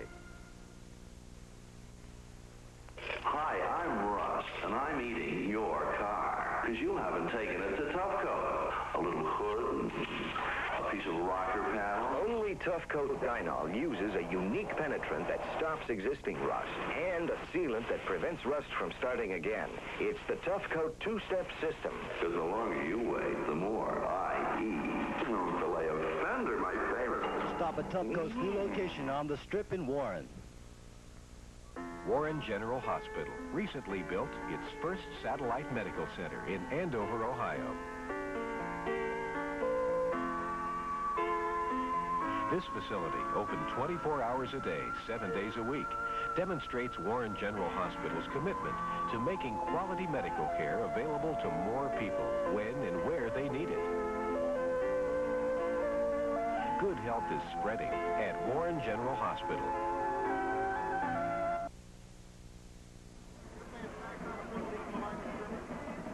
Back here at Mullenkopf Stadium, there you see the score. It's halftime, and we're just about ready to get started with the second half. The Warren Harding Panthers 12, Massillon Tigers nothing, and that really is indicative of the way things went the first half. The Harding offense got things going. They had a nice drive to score their first touchdown with 4:04 remaining in the first quarter, then turned around and a 78-yard punt return by Perez with 2:01 remaining in the quarter made it 12-0. And in the meantime, the Panther defense has shut the Massillon Tigers down. We had a great halftime show with two great high school bands, and now we're ready for a tremendous second half. And here to bring it to you, John Caparanis. Ed Bartholomew getting set to put the ball in play for Warren. I think Panthers kicking off. They'll defend the goal to our right, the south goal here at Mullenkopf Stadium. And the deep man for the Massillon Tigers fights there as Bartholomew gets a squib kick that will be recovered at the Massillon 31-yard line. Mentioned the fact we wondered where the leading rusher for Massillon was in the entire second quarter. Number 41, Cornell Jackson. Jackson indeed was injured. In fact, when the team left the field, the Massillon Tigers left the field at halftime, Cornell Jackson had to be assisted off the field. He is not back in the ballgame. And staying at quarterback is the junior, number 10, Wes Siegenthaler. They'll line up with the I formation of the backfield. Trailing 12-0, opening moments of quarter number 3. Hardy, the man in motion. Up, Cornell Jackson back into the ballgame. He is going to lose a yard on that play as the Panthers stringing out the end sweep. Jim Bell, and coming up to make the stop for the Warren Harding defensive unit, number 32, George Riddle. Boy, that Panther defense, they've been on the field a lot, no question about that. But just as quickly as they've been on, they've been able to get off because they've picked off a couple of passes and done a good job. And there have been several threats that Massillon has mounted, but the Panther defense has stepped right in to thwart those threats. 1 yard loss on the play. Second down, 11 yards to go for the Tigers. Ball carrier Hardy this time across the 30 up to the 33-yard line. 4-yard pickup on the play, but that will set up third and long for the Massillon Tigers. Again, George Riddle from his defensive right end spot in on the stop for Warren Harding. Assisted on the play by defensive right tackle number 76, Donnell White. Tigers in third down conversion attempts in the first half, 1 out of 5. Let's see what they do this time around. 3rd and 8 from their own 33-yard line. 1.5 minutes into the third quarter, the Tigers trailing 12-0. Siegenthaler into the flat. 20, 15, and Dave Arnold out of bounds at the 7-yard line. Boy, he missed the one earlier in the second quarter, but Arnold was there to step in front and pick off the pass. And what a big interception that is for the Panthers. David Arnold. What a big interception for Warren Harding is exactly correct. First and goal from the Massillon 7-yard line. Here we go again. Watch him just step right in front, anticipating all the way, and Arnold takes it down the sidelines and is ridden out of bounds at about they spotted it at the 6. First down, goal to go for Warren Harding. Slow getting the play off the bench. You're going to have to hustle. Lining up, double wing formation of the backfield. Perez the ball carrier. Perez trying to turn the corner inside the 5. Perez for the touchdown. First play from the 6-yard line, and Willie Perez has scampered for his 3rd touchdown of the ball game. What a nice run that was, too, as he wanted to cut inside, then saw the opening to the right and took it in for 6. Here we'll have a chance to see it. Tries to go inside, nothing there, but finds the opening to the right side and goes in for the touchdown. That play, of course, that drive, one play, 6 yards, and only took 5 seconds. So now the Panthers with an 18-0 lead, and you have to think they may go for 2 here. 18-0 with 10:19 remaining in the 3rd quarter. They are going for the 2-point conversion. Harley Keller, the quarterback, will put it in the air into the end zone, intended for Arnold, incomplete at the goal line. Well, they've missed every way you can. A kick, a run, and now a pass on the extra points. But you can't kick about that score. 18-0. Warren Harding over Massillon. They have taken advantage of Tiger mistakes, but they have really made those breaks for themselves. And in that situation, it was just perfect timing by David Arnold, setting up the touchdown for Willie Perez. So the Panthers off to a fine start here, 18-0 lead. And the defense is playing well enough that you have to think that they're in pretty good shape. Well, you mentioned the fact in the 2nd quarter, Arnold almost made the interception on a very similar type pass, and that time he could have rambled 70 yards. As you look at the deep men for the Massillon Tigers, standing at his own 6-yard line, that is number 31 again, Irwin Hastings. But this time Arnold holds on to the football. 3rd interception for Warren Harding. Reuben Osborne with the first 2. Arnold returns it 25 yards down to the 6-yard line, and Perez with his 3rd touchdown of the ball game. Ted Bartholomew to put it again in play for Warren Harding, leading now 18-0. Line drive kick, picked up at the 20, 25, 30, running room 35, running room up to the 40-yard line goes Cornell Jackson. 21-yard return for Jackson, and the Tigers do have good field position. They get their hands on the football for the 2nd time here in the 3rd quarter. We mentioned a lot of youth on that Massillon Tiger squad. They've got 6 juniors in the starting lineup, and they're going to certainly be tested here now. Down 18 points against a tough Harding defense. Well, new quarterback in for Massillon, number 15, Paul Fabianich. 165-pound junior. Fabianich going to be sacked back at his own 32-yard line. Panthers with the blitz coming. And both defensive tackles pouring in there along with one of the linebackers. Number 75, Travis Davis. Number 76, Donnell White. And I believe John Church also went on the stop. Here we'll have a chance to see it. Fabianich fooling no one, and down he goes for a big loss. It'll go as a 6-yard sack on the play. 2nd and 16 for the Tigers from their own 34-yard line. High formation behind Paul Fabianich. 3rd quarterback tried by Mike Kearns in the ball game. Cornell on the sweep, gets a block, cuts up the 35 up to the 37-yard line. But again, good pursuit on the part of the Warren Harding defense. David Arnold plugging the gap. Reuben Osborne coming up to make the stop, along with, again, number 75, Travis Davis. 3-yard pickup on the play. 3rd down. Let's call it along 13 yards to go for the Tigers.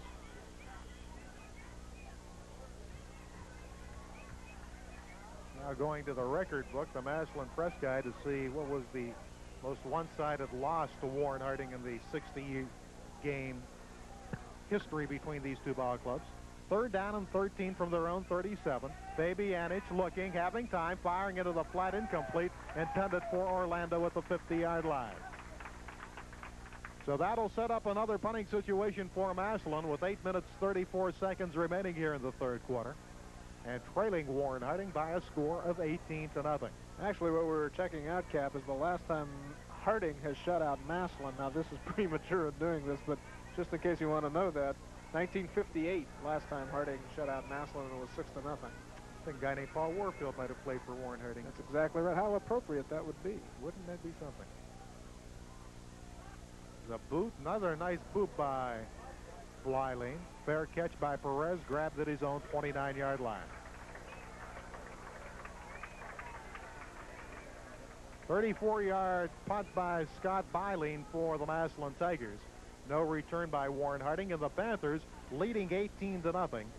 Have it 1st and 10 at their own 29-yard line. It may be redundant of me to mention this, but I have a feeling they may want to keep the ball on the ground, especially since they haven't put it much in the air at all anyway. So with the lead and the clock and the way they've been moving the ball on the ground, there's no need to go to the air. Stanley Owen to the right side. Osborne in motion. Perez running from 35. Perez to the 39-yard line. Yeah, there was a drop of the football, but it happened after the whistle. Panthers will maintain possession there. Very close to the first down, and indeed another first down for Warren Harding, their 5th of the ball game. I'll tell you, if Perez makes that cut and gets to the outside, he may go all the way. Yeah, there we saw it. He just slipped. Then he lost the football after he hit the ground. No question, everything was legitimate there. But you're right, had he been able to maintain his feet, he had a lot of running room to the outside. Also one blocker to help him along. 8 minutes remaining, third quarter. First down, 10 yards to go for Warren Harding from, well, they're going to spot it right at the 40-yard line. With the I formation behind him, quarterback Hardy Keller. Again to, no, that's a new running back. That's Caldwell. Caldwell running room across the 45, up to the 48-yard line. Now that Panther offensive line is certainly opening the hold now. And Caldwell picking up 9 yards there. Largely because of the fine push. His line, watch him blow the Massillon defense off the line of scrimmage. And a nice hole opens up, and Caldwell takes advantage of it. Second down, 2 yards to go for the Warren Harding first down. Ted Bartholomew now into the split end spot for Warren Harding. Ball carrier Caldwell stood up right at the line of scrimmage. Number 76 for the Massillon defense making initial contact, Mark Carter, defensive left end. Third down, let's call it 3 yards to go for the Panthers. Ball spotted at their own 47-yard line. One thing Frank Thomas said that Akron Garfield did last week against Massillon is do exactly that. Use power football against the Tigers. High in the backfield. Third down, 3 yards to go. Keller to throw. Keller getting time. Keller going for the bomb. Keller underthrows the receiver. Intercepted. 22-yard line. That's Springer with the football, and Bruce Springer down at the Massillon 27-yard line. Really, it acts as good as a punt, though, in that situation. It was third and about 4. Throwing long doesn't hurt you because you're going to have to punt anyway. And that just acts as a punt. Massillon with the ball in their own territory. So the Tigers on the turnover. Second interception by Massillon in the ball game. We're going to look at it again. Here we go. Keller with a nice pass, just didn't get it far enough. And it was picked off on a deflection. And the Panthers there to stop any further gain on the interception. Robert Murray, the intended receiver, has running room. Power sweep left side, 30, 35, 40. Quarterback 45 and out of bounds on the far sideline. That's number 10, the junior quarterback, Wes Siegenthaler. On the quarterback keeper all the way at 2 blockers ahead of him and picked up big yardage. 20-yard gallop by Siegenthaler. And for the Massillon Tigers, their 4th first down of the ball game. That's amazing. The Tigers were held to 3 first downs in that first half. Now with 4, as a nice run by Siegenthaler, and Massillon's going to have to get on track here early. 6:02 remaining in the third period.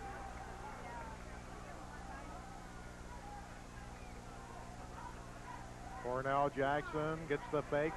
Siegenthaler goes deep. Incomplete, almost complete at the 20-yard line to number 1, Lamont McPherson. And if McPherson hangs on to that football, he is going in for 6 points. Reuben Osborne back on pass coverage, and Osborne, I believe, had the wind knocked out of him back at the Warren Harding 23-yard line. That'll stop the clock with 5:56 remaining in the third quarter.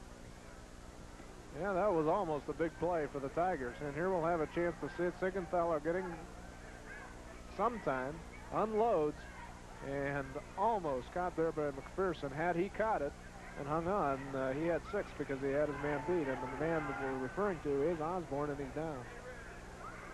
Doesn't look like it's the wind either. It looks like it could be something with his leg.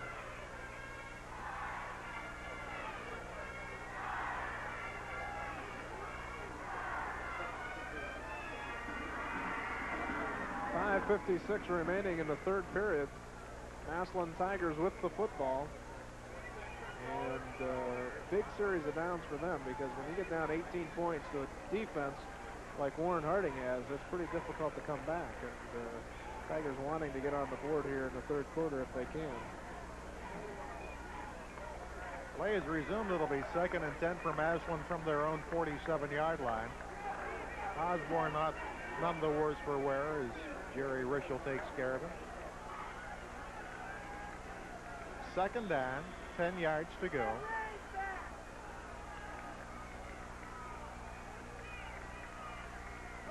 With the I formation behind him. Siegenthaler going over the middle, complete and dropped at the 33-yard line. Excellent pass by Siegenthaler. Bruce Spicer had it right in his grasp, but he was really waylaid by Harley Keller. That'll set up a 3rd and 10 situation. Well, there we see the pass. It was right there, but dropped. And fine defensive play, though, by the Panthers. I didn't pick up the number on that.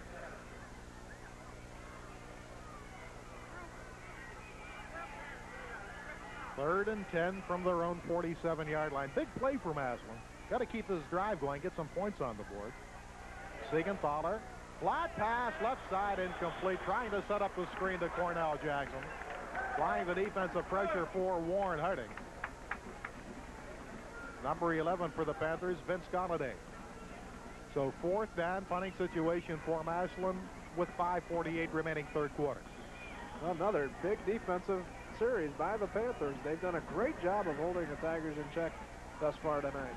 Bilene to do the booting from his own 34-yard line, and again Perez back deep for Warren Harding at his own 15. Another excellent kick by Bilene. Perez will take it. Perez almost got away across the 20 to the 23-yard line. Willie Perez with a 5-yard return of the punt by Bilene. 36-yard boot, 5-yard return, and the Panthers have it 1st and 10 at their own 23-yard line, leading in the ball game 18-0 with 5 minutes 40 seconds remaining third quarter.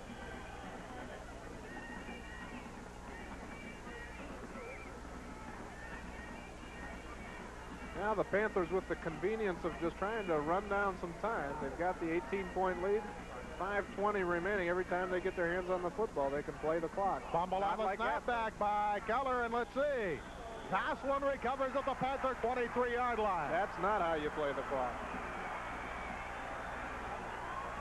3rd Warren Harding turnover of the ball game. This one deep in their own territory. The Tigers with the fumble recovery. We'll look at it again. Just a missnap from center. And now the Panther defense really going to be tested. Things like that can turn the momentum the other way. 5 minutes, 14 seconds remaining third quarter. The Tigers trailing 18-0. 1st and 10 at the Warren Harding 23-yard line. Sweep right side. Siegenthaler has blockers. 20, 15. Siegenthaler down to the 12-yard line.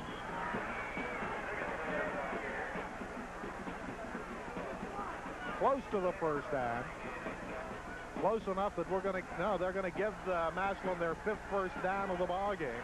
Thought Tony Montana was going to call for the change, but no need to do so. First down and 10. Ball is on the 12-yard line. Ball down at the 12-yard line of Warren Harding. Mike Orlando will split to the left side. Good look at the junior quarterback from Massillon, Siegenthaler. Looking in the end zone, has a man, intercepted. 20, 30, 40, and up to the 41-yard line. Let's see, I believe that's Harvey Keller. Harley Keller with the interception for Warren Harding, and that could have turned it right around. Holy cow, have they made the big defensive play. Every time that defense has been called upon to stop the Tigers, they've done it. Siegenthaler, the man who threw it, here going to watch it again, underthrows the intended receiver, and Keller picks it off. Keller made a great play. Returns it 37 yards up to the Warren Harding 41-yard line, but Siegenthaler helped off the field after the interception. And a big play again by the Warren Harding defense. 4 minutes remaining, third quarter. Panthers leading 18-0. Ooh, no running room at all for Woody Perez. Lost a yard back to the 40-yard line.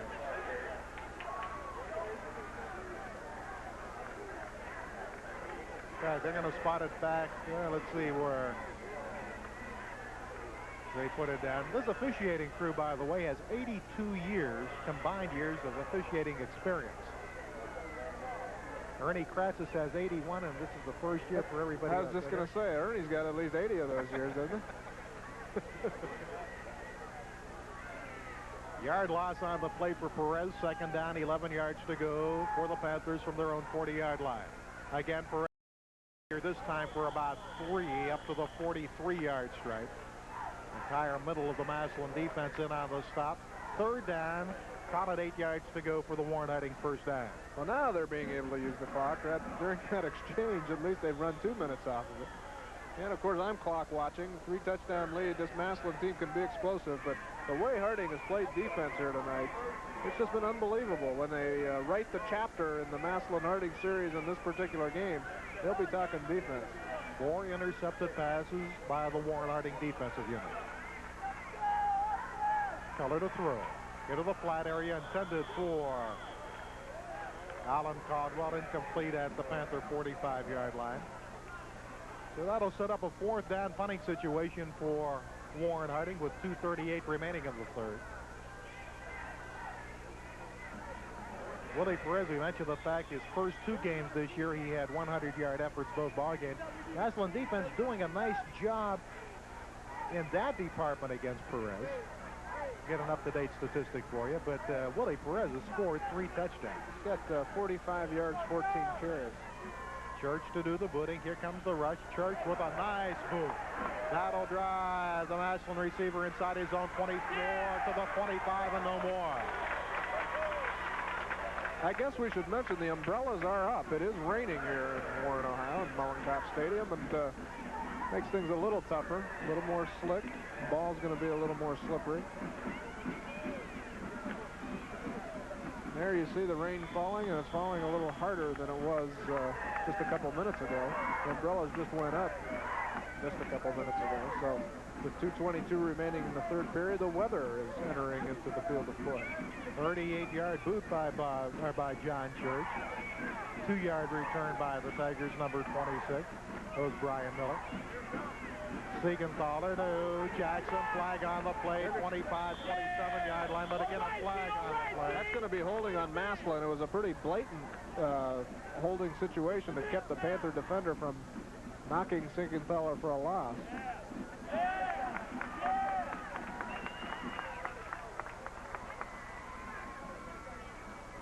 And the Tigers just unable to get untracked here, but it's been the Harding defense. There you see that he just got tackled is what it amounted to. And that one will work against the Tigers. On the play, Cornell Jackson picked up 2. So it'll either be 2nd and 8 or 1st and long yardage for the Tigers. They're going to mark it off from the spot of the infraction. Makes it doubly tough for Massillon because that's 5 yards behind the line of scrimmage, back at the 21-yard line. Tony Montana will mark it back to about the 10.5-yard stripe. So in essence, it is going to be just about the equivalent of a 15-yard penalty against the Tigers. There's the indication. First down, 25 yards to go for Massillon. Here's a nice statistics. This is applied for us by Alan Aldinger, Mount Union College's Sports Information Director, who's with us. Massillon has scored in 80 straight regular season games. Their last shutout was in 1976. So They've got quite a string going here, and the Panthers trying to prevent them from scoring. Bootleg by Siegenthaler, 15 up to the 17-yard line. Wes Siegenthaler with a 7-yard scamper on the play. Second down, 18 yards to go for the Tigers. Very interesting statistic. Yeah, it shows you the kind of tradition that they have, and for them to have to get shut out against Warren Harding, that would be quite an accomplishment for this Panther defense. And of course, Massillon not only trying to score, but they would like to win this contest because they don't usually lose games back-to-back either.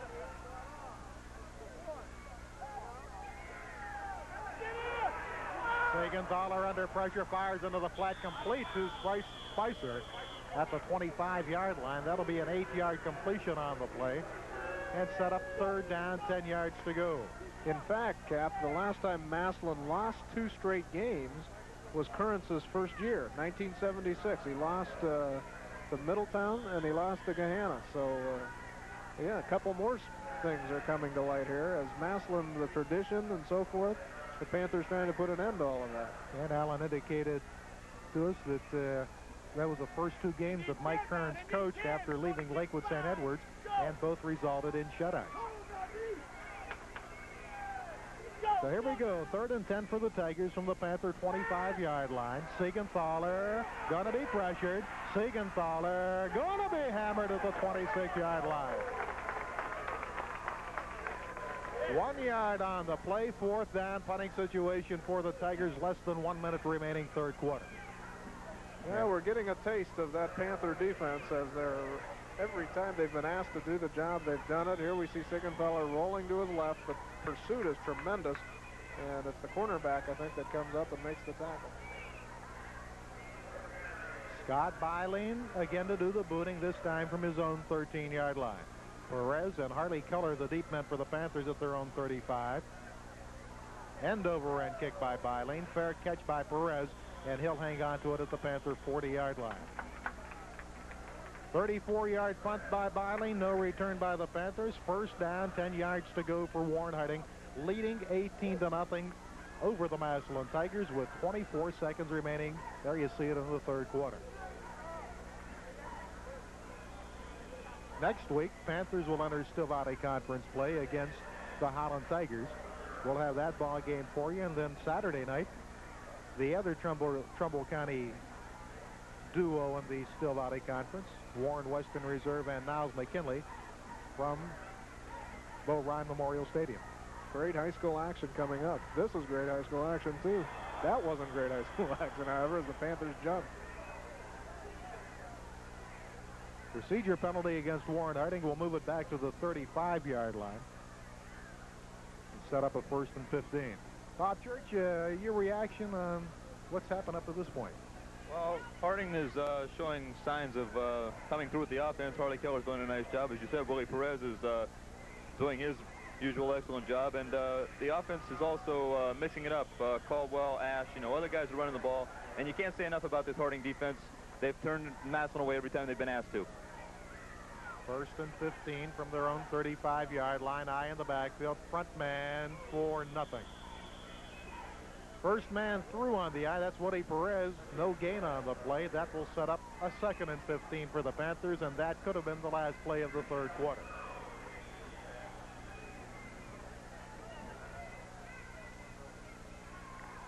Down to 3 seconds. And there's the whistle indicating the end of the 3rd quarter. So after 3 at Mollenkopf Stadium in Warren, Ohio, the score. The Warren Harding Panthers 18, the Massillon Tigers nothing. We'll be back with the 4th and final quarter of tonight's ball game. But first, we're going to pause for this message.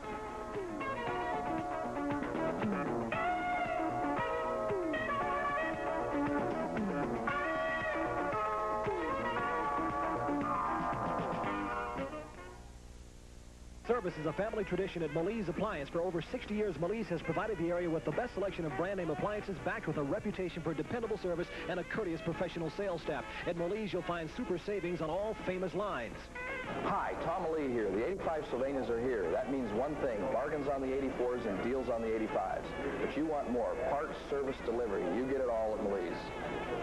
When you're in the market for a new appliance, stop at Malise. You'll discover the difference those little extras make. Malise, Youngstown Road in Warren.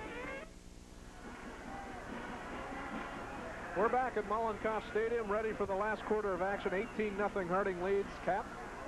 Harley Keller on a busted play, a loss of 3 yards back to his own 32-yard line.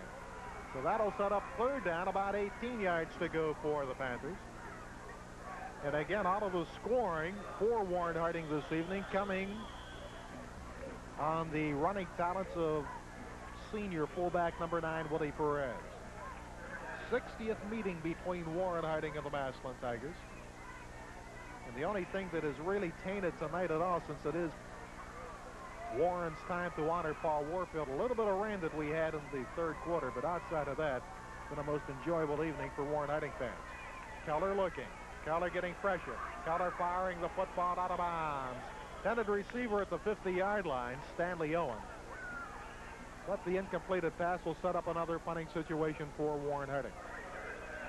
Now Keller making the wise choice there. He really didn't have anybody open, just kind of tossed it in the vicinity of someone out of bounds.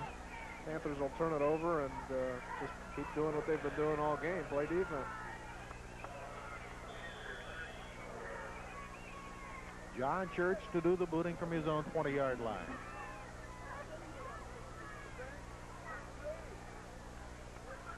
Brian Miller back in single safety at his own 35 for the Tigers. Church, high and over and kick, fair catch indicated, then fumbled by Miller, loose ball, and let's see who has it back at the 27-yard line of Massillon. Warren Harding with the recovery. Number 35 coming off the field, picking up the loose football, make it 36 for the Panther defense, Derek Galladay. So the 5th Massillon turnover of the ball game again gives Warren Harding excellent field position. Boy, that was big for the Panthers. And another nice taking advantage of a break given to him by Massillon. Here we're going to try to see it again. There you see Church getting the punt away. Fair catch, obviously called for here. He just could squirt it right out of his hands, and Galladay fell on it. Back to live action, Harvey Keller rolling right, took the deep drop and couldn't find anybody open, wound up picking up 3 on the play down to the Massillon 24-yard line. That'll set up second down, 7 yards to go, 10 minutes, 40 seconds remaining in the fourth quarter, and the Panthers leading 18-0 over the Massillon Tigers.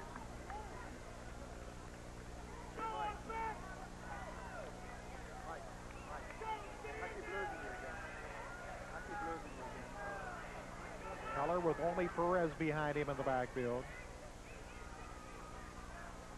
Keller under pressure, gonna be sacked back at the Tiger 34-yard line. All over him that time, number 76, defensive left end, man who's played an outstanding ball game for the Tigers, Mark Harder. Well, that play just never had a chance to develop as Keller, here we'll see it, he rolls right, but nothing there but Massillon Tigers, and wisely ate the football. Sometimes you'll see an inexperienced quarterback try to throw it up for grabs. In that case, he just tucked it under and went down, took the loss of yardage, and let the clock keep ticking away. Down to 10 minutes remaining fourth quarter. Third down, 17 yards to go for Warren Harding. Ball spotted at the 33-yard line of the Tigers. Keller looking. Keller firing, complete at the 25. 8-yard pickup on the play. David Arnold with his first reception of the evening. First on a pass by Harley Keller. He did have one interception defensively. But that'll set up fourth down. About 7 yards to go for the Panthers. And David Arnold being attended to. Excellent athlete, fine young man, David Arnold. You'll see him during the round ball campaign. He does quite a job for Bill Kovach's Basketeers from Pantherland. He's really wow, Basketeers from Pantherland. I brought that out of OU. I remember using that down there once upon a time. Anyway, David Arnold is a well-rounded athlete. Probably Division I people are looking at him for football. That's probably the route he will take in college. And one of the fine athletes come out of Warren in a long time. There's Reuben Osborne, number 15. He was shaken up earlier in the ball game. Osborne with 2 interceptions tonight. Arnold with 1 and Harley Keller with 1. 4 pickoffs of attempted Massillon passes, and all have come at very crucial points in this ball game. It really has, and it's been the defense that's been the catalyst in this one. The reason we're delaying here is Harding, I believe, has called the timeout. They're in a 4th and 7 situation here. And the ball deep in Massillon territory with an 18-point lead. Has to be a nice feeling for Frank Thomas at this stage of the game. As we mentioned, he formerly was an assistant coach under Mike Kearns at Massillon. To come back and after 3 tries, beat his former head mentor. Yeah, there's always something special, I think, about the student coming back and beating the mentor, and Frank's got to feel especially good. And like we said, the loss to Youngstown East hurt, but the big thing, the nice thing about it was that they didn't have time to mope about it. They had to get ready for Massillon, and ready they got. 4th down and 7. Harvey Keller gonna fire deep into the end zone. Incomplete and a flag on the play. It may be offensive though. Don't get too excited about this. Number 23, the intended receiver for Warren Harding, Ken Ash. In fact, there's 2 flags, one thrown back at the initial line of scrimmage. So let's see what this is all about.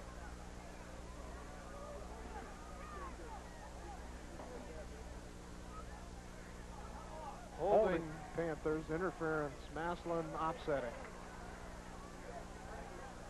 So we'll try it again. Here we'll see it. I don't know if we'll see the holding. But there you see the pass, and it gets batted away. Flag thrown immediately. The official certainly selling the call, as there was no question he threw the flag as a result of the contact in the end zone. But they'll try this one all over again. 9:41 remaining in the ball game. So we'll run this one all over again. 4th down, 7 yards to go for the Panthers. From the Massillon 25-yard line, and Warren Harding leading 18-0. We may have a field goal attempt by Bartholomew. That's what it is. 42-yard attempt. Keller will do the holding. The flag is limp. Ball is down. Kick is a line drive that will sail into the end zone but be far short of the goalpost. And the Tigers will take it over 1st and 10 at their own 20-yard line. Veteran official right there, Tony Montana, certainly doing an excellent job here this evening, as he always does. Larry Griffiths, of course, good buddy of ours also. Back judge, Ernie Kratzis, the line judge, Bob Marino, linesman, and the Reverend Art Davis, the umpire, completing the officiating crew here this evening, and they have done an excellent job. Yeah, we kid Ernie Kratzis a lot, but he is one of the fine officials and also a good basketball official. 9:37 remaining in the ball game. Siegenthaler getting pressure, going to be sacked back at his own 12-yard line. Travis Davis, who has really come on strong and had an excellent career, 3-year starter-wise for Warren Harding, providing the crunch back at the Massillon 12-yard line. Here we'll get to see it, and this Panther defense is just teeing off now, knowing that Massillon has to throw the ball to get back in the game. Travis, 250-pound senior tackle, as some of the fans starting to vacate the premises. Boy, when's the last time you saw fans heading for the exit with 9 minutes remaining in a game between Harding and Massillon? Halfback option, going deep. Intended for Orlando, incompleted pass. Keller back on pass defense at the 50-yard line. But a flag on the play. Flag thrown way back in the offensive backfield for Massillon. Usually holding territory, isn't it? Well, they're going to call roughing the passer against one of the Harding defenders. A little bit of a late hit. Irwin Hastings put that ball about 50 yards in the air, well, 40 yards at least, but not catching the Panther defense snapping. No, that's for sure. In fact, if anything, the Panther defense should be retreating at this point, anticipating the long pass. That'll move it up to the 28-yard line. Still need about 2 for the first down. Here we see it. Watch him unload. Lefty. And the pass almost picked off, but what happened after the fact was Panther got overzealous and resulted in a big penalty for the Tigers. And It is an automatic first down on roughing the passer. 1st and 10 from their own 28. Siegenthaler for maybe a yard. Again, Travis Davis in on the stop for Warren Harding. A 1-yard pickup by Siegenthaler, 2nd and 9 for the Tigers. 8:30 remaining, 4th and final quarter. Might add the rain probably driving a few of these fans away, because I know the Panther fans certainly would want to stick around and savor this.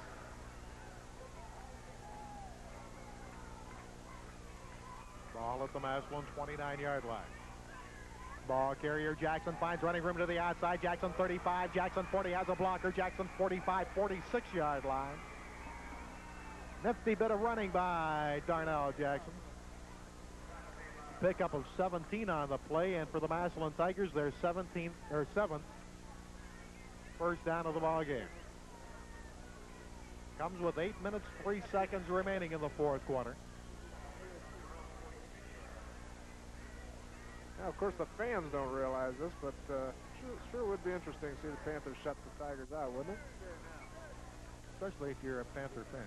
Well, that's what I'm I'm sure the saying. people on the other side wouldn't think it would be so interesting. Siegenthaler on the sweep, and good defensive effort by number 35, I believe, by the Warren Harding defensive unit.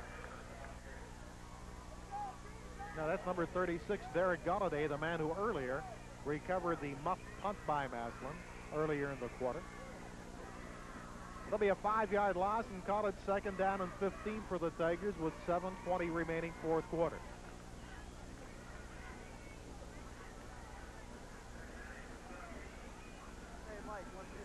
Mike Kearns going with 3 juniors in that backfield. Siegenthaler looking. They're going to stop this before it develops. Believe somebody from the Massillon interior offensive line pulling back just before the snap of the football. And of course, Ernie Kratz has heard me say that, and he is saying encroachment against Warren Harding. Yeah, I think he did hear you. You heard what you said about him earlier, too. No, you said that. I didn't.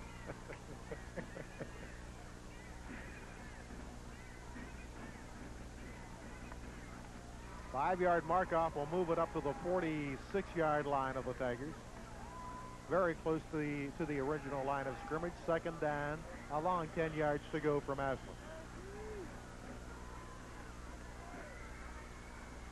High in the backfield, Siegenthaler looking.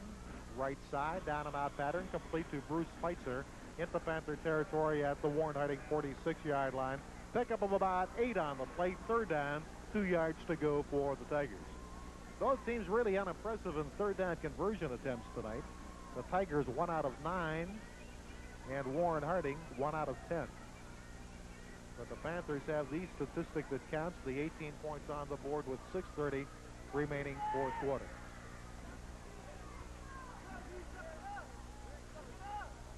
Somebody jumping again for Warren Harding. Yeah, it did look like the Panthers again. And that time it cost them a first down.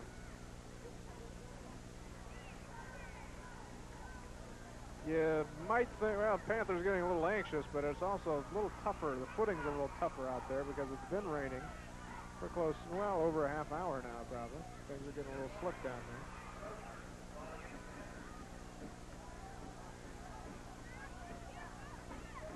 First and 10 from Massillon from the Warren Harding 41-yard line. That's 8 penalties now against the Panthers for 59 yards. High in the backfield, Siegenthaler on the handoff to the deep back in the I formation. Pickup of about 2 down to the Warren Harding 39-yard line. Running the football that time, number 31, Irwin Hastings. 2nd down, 8 yards to go, and the Tigers lining up without the huddle. 5:50 remaining 4th quarter. Siegenthaler looking into the flat. Again, complete to Spicer inside the 35. Out of bounds at the Warren Harding 34-yard line. 5-yard pickup on the pass completion. 3rd down and about 3 yards to go for Massillon. Willie Perez, what a ball game he has had here this evening. 3 touchdowns.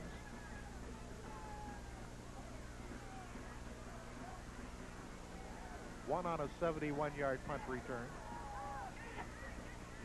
Ball carrier, Cornell Jackson, running room 30. Cornell Jackson, 25. Jackson out of bounds on the far sideline. See where they knocked him out, in the vicinity of the 20-yard line. In fact, they're going to mark it right at the 19-yard stripe, so give Cornell Jackson a 14-yard pickup and another first down for the Tigers. So Massillon trying to avert the shutout here in the last 5.5 minutes of the fourth quarter.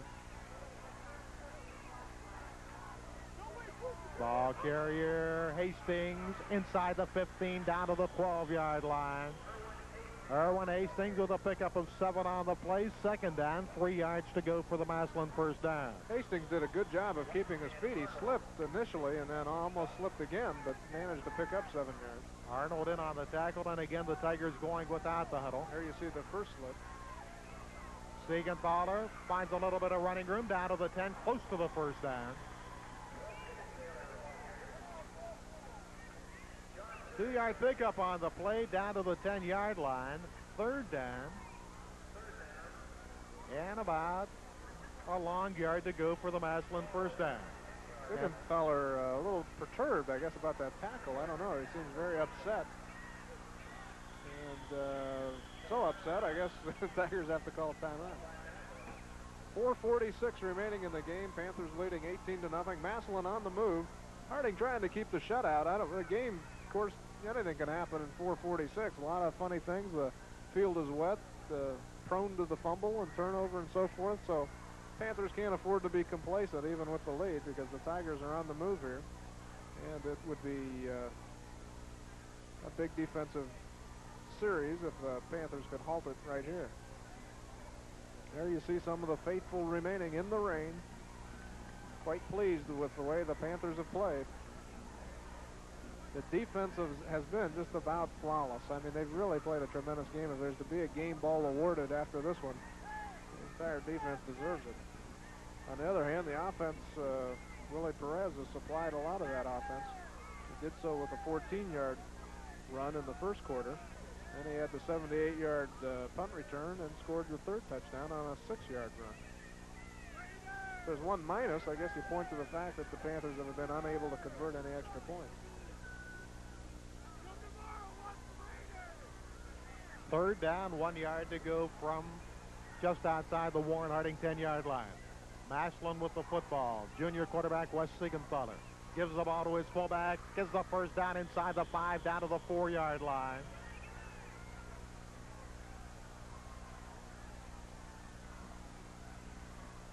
Man running the football that time, number 25 for the Massillon Tigers, Derek Newman. 185-pound junior running back. First down, goal to go for the Tigers. 4:30 remaining fourth quarter. Massillon going for their first score of the evening. Jackson cuts inside, close to the goal line. Did not quite make it. Cornell Jackson down to the 1-yard line. In fact, inside the 1-yard line. There you're going to see where they're going to spot the football about 2 feet away from pay dirt. Second down. That much to go for the Tigers. And Massillon quickly out of the huddle. Siegenthaler to his tailback for the touchdown. Number 25, Derek Newman, his second carry of the night. And he moves in for the first Massillon score of the ball game with 3 minutes, 54 seconds remaining in the contest. That will make it an 18-6 score in favor of the Warren Harding Panthers. Here we'll see it. Newman with a nice hole on the left side. No question about it. Goes in from 1 yard out, and forget all that shutout talk we were talking about. That Massillon streak stays. That is now the 81st straight game that they have scored. Be lining up for the 2-point conversion attempt. Lamont McPherson will flank to the right side. Orlando to the near side. Flag on the play, and let's see.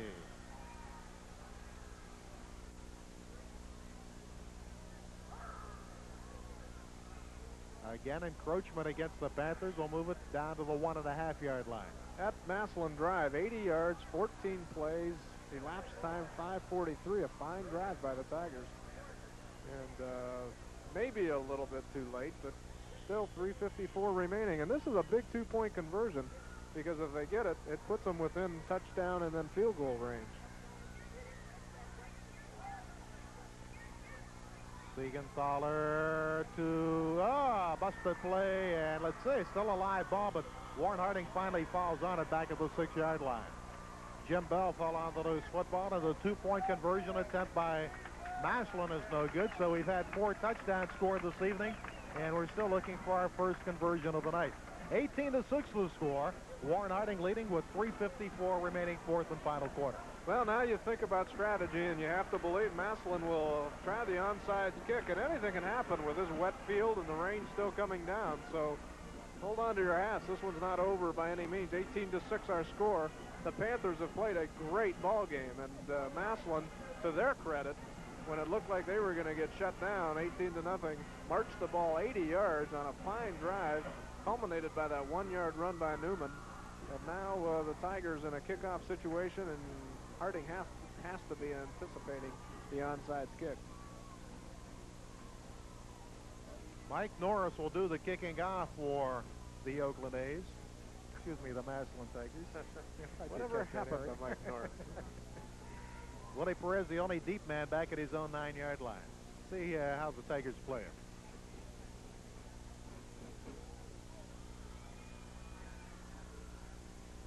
Norris does try the onside. A little too much foot into it, although it is a live ball, but recovered by Warren Harding at the Panther 37-yard line. He drilled it, didn't he? I don't think he really wanted to kick it as hard as he did.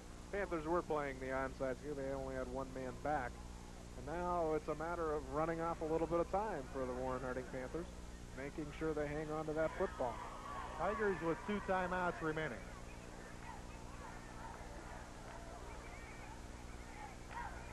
.345 remaining. Fourth and final quarter.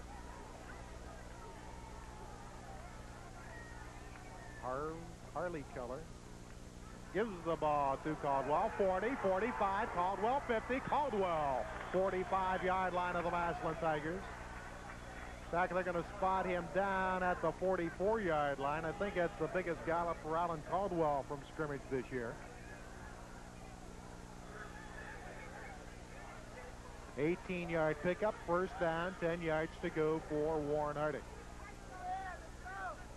Going out of bounds, stops the clock with 3:27 remaining in the ball game. Panthers leading 18-6. Again with the I formation, Perez the up man. Caldwell, no, that's Ash, the ball carrier. No gain on the play, second down, 10 yards to go. Ken Ash on the carry, 2nd and 10 for Warren Harding.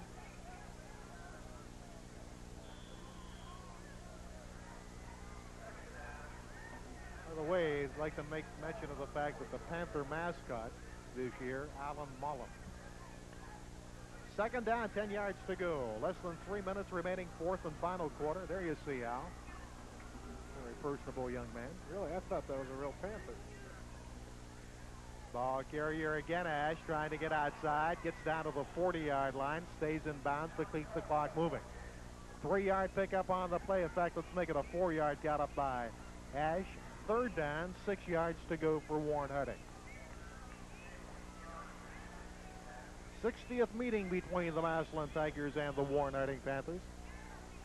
Looks like Warren Harding will put one in the victory column for the first time since 1977 was the last one. 22-21 it was the one we talked about with Maurice Hall rallying him.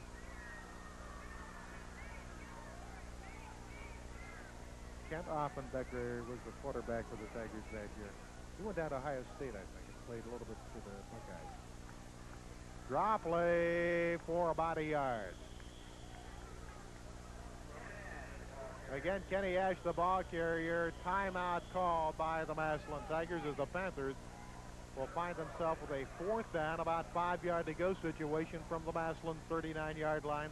1 minute, 56 seconds remaining in the ball game. There you see the story. Yeah, it's been a great evening of football, especially if you're a Warren Harding fan, and especially after that loss to Youngstown East. The Panthers have rallied here for a big win against Massillon. And all the talk around Stark County is Massillon is a little bit down this year. I think we're going to find that Massillon is going to be a lot better than people think. I think Warren Harding has played that well tonight. And hopefully, again, for the Panthers, it'll serve as a springboard for the rest of the season. It's a young team for Massillon, and Mike Currents admitted as such, but young teams, they're not patient at Massillon, let's put it that way. It could be a long road for Mike Currents if they would lose another ball game after this. We mentioned the fact that the back-to-back losses have been few and far between. And in fact, they haven't lost 2 straight games since Currents' first year in '76. John Church to do the booting from the 50-yard line. Spiraling kick, fair catch indicated, hitting inside the 10, rolling inside the 5, and down to the 4-yard line. Excellent punt by John Church, 35 yards, no return, and the Tigers down 18-6, 96 yards away from pay dirt with 1:47 remaining in the ballgame. Church came through there with a clutch kick, pinning the Tigers deep in their own territory. A lot of real estate between the goal line. First down, 10 yards to go for Massillon. Siegenthaler staying at the quarterback spot for the Tigers. He'll give the ball, running room, Newman, 10. Newman cuts to the outside, 15. Newman, 20. Newman, 25. Newman up to the 30-yard line. 26-yard pickup by number 25, Derek Newman, and the 185-pound junior looking very impressive on the few carries that he's had this evening. 11th first down of the ball game for the Tigers. Clock down to 1:20 remaining of the ball game. Last one still with that one timeout remaining. Siegenthaler, right side, complete to Spicer, out of bounds at the Tiger 37-yard line. 7-yard pickup on the play, going out of bounds, stops the clock with 1:08 remaining in the ball game.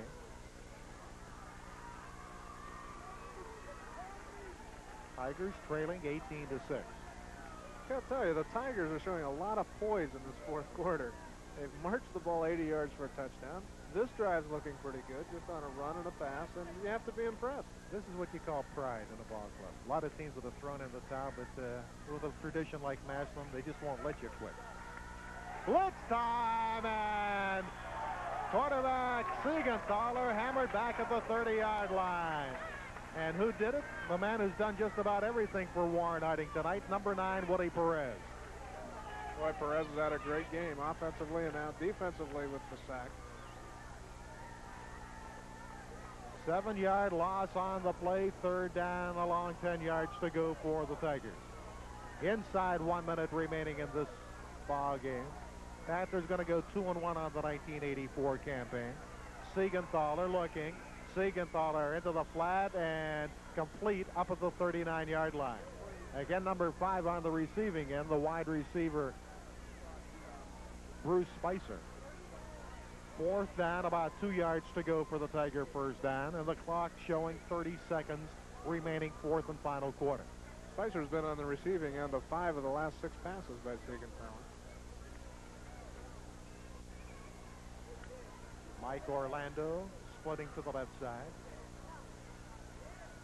Cornell Jackson will have his hands on the football. 40. Jackson out of bounds, picks up the first down at the 43-yard line of the Massillon Tigers. 65 yards now and 10 carries for Cornell Jackson.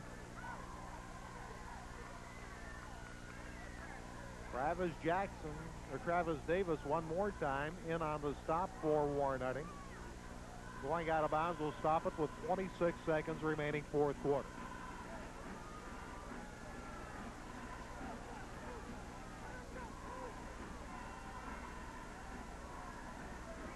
Siegenthaler to throw.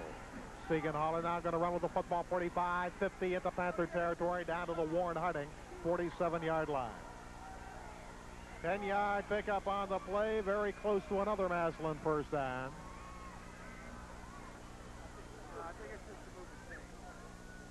It is first down number 12 for the Tigers. 15 seconds remaining in the ball game. soon as the chains are set, Tony Montana will get it wound up.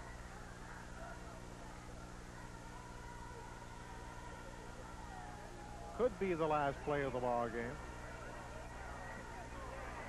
Siegenthaler to throw. Inside 10 seconds. Firing down the middle. Has a man. Complete to Spicer. And out of bounds with 1 second remaining. At the Warren Harding 35-yard line. The 13th first down for the Tigers in the ball game. Now we are definitely down. Unless there's an offensive violation of one sort or another. We are definitely down to the last play of the 60th meeting between the Tigers and the Panthers. And where do you think this one's going to go, Harry? Oh, somewhere near the end zone, I would suspect. There we go into the end zone as a man intercepted at the 5. To the 10. Harvey Keller with his second pickoff. 15. Keller 20. Keller out of bounds on the 30-yard line. The 6th Warren Harding pickoff of the ball game. And there it is. The gun indicating the end of the contest with the Warren Harding Panthers on Paul Warfield night. Living up to the legendary Warren Harding X-Greats and upending the mighty Massillon Tigers by a final score of 18-6. We'll be back with the final wrap on tonight's ball game. But first, we're going to pause for this message.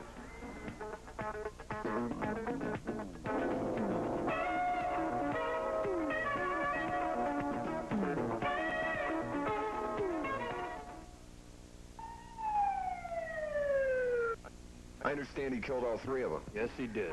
They were too young to die. Yeah, I've seen this stereo stores work before. They never explain how to take care of the equipment when they sell it. This tragedy could have been prevented if he'd had equipment care products like these by Audio Technica.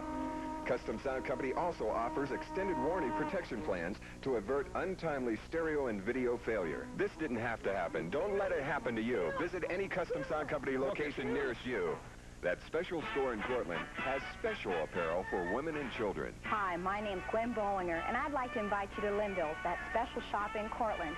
We're new when it comes to our new owner, Lee Sattler. She has new, fresh, creative ideas, but we're all the same when it comes to dressing you and your children in new fall fashions with friendly atmosphere, personal help, and quality at affordable prices. So come see me, Gwen Bollinger, at Linville's, that special shop in Cortland. That special store in Cortland, 261 West Main Street, Cortland. It seems like everyone's offering 24-hour banking these days. I have a Dollar Bank ATM card because it's the most convenient. Dollar was the first to offer this service to the Valley. Experience. I can use my card at any money net location. Versatility. And Dollar ATMs are located throughout the Valley, even in my office building. That's convenience. Add it up for yourself. 24-hour banking is convenient when you do it at Dollar Bank.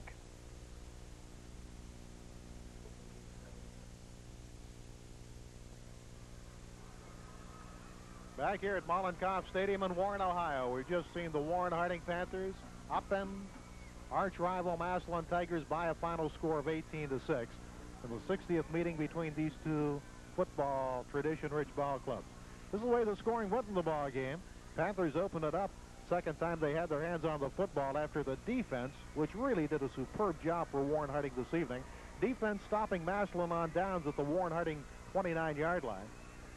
11 plays later, 71 yards later, 3 minutes 42 seconds later, Woody Perez from the 14-yard line took an inside handoff from quarterback Harley Keller.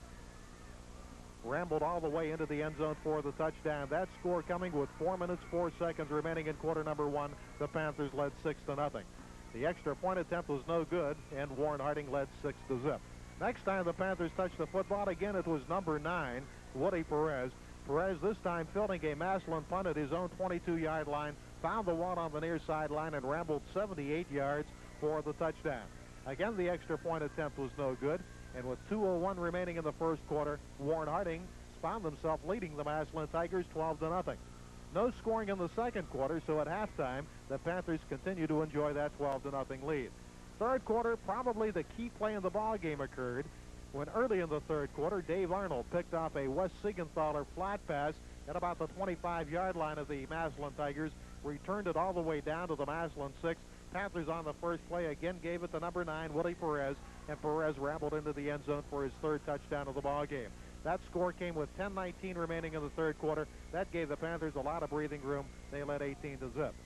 Massillon scored their only touchdown of the ball game with 3:54 remaining in the contest when the Tigers culminated an 80-yard, 14-play drive. Took them 5 minutes and 43 seconds to move down the field with Derek Newman taking it over from the 1-foot line. Extra point attempt again was no good. That made it 18-6, and that's the way the final wound up.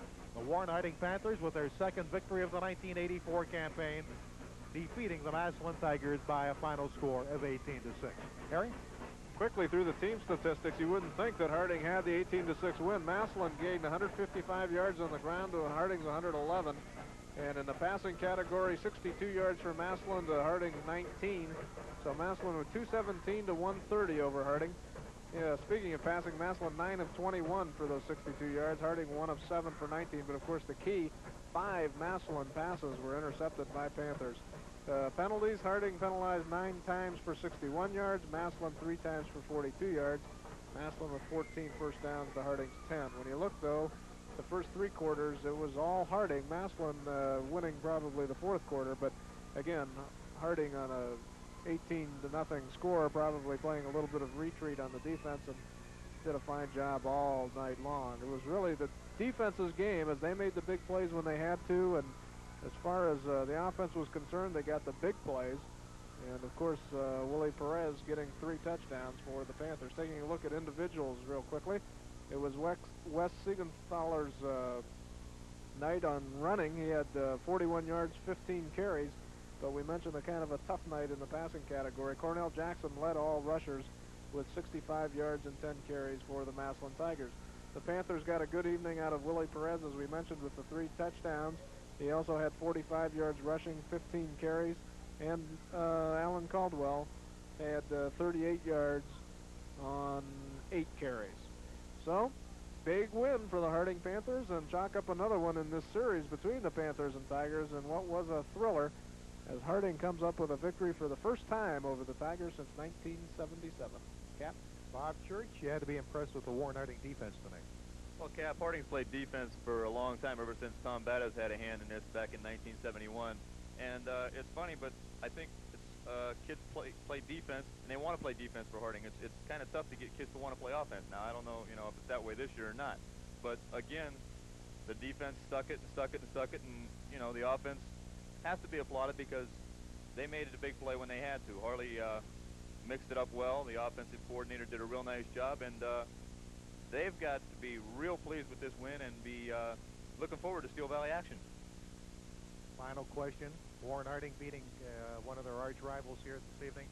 Any letdown on the part of the Panthers for next week's ball game against Talon? Well, Cap, that's what seniors are for, okay? Seniors have been on this team for, like, most of them 2 years, some of them maybe 3 years, and it's a case that they have been taking the stuff from Massillon, okay? Massillon drilled them last year. Massillon drilled them 2 years ago. They finally got a chance to get even. Now it's time for the seniors to take the head and say, okay, we beat a team that nobody gave us a chance to beat. Now let's go out and beat Holland. That's what seniors are for. Let's get to Alan Ollinger, Sports Information Director from Mount Union. Al, you've been following high school football for a long time.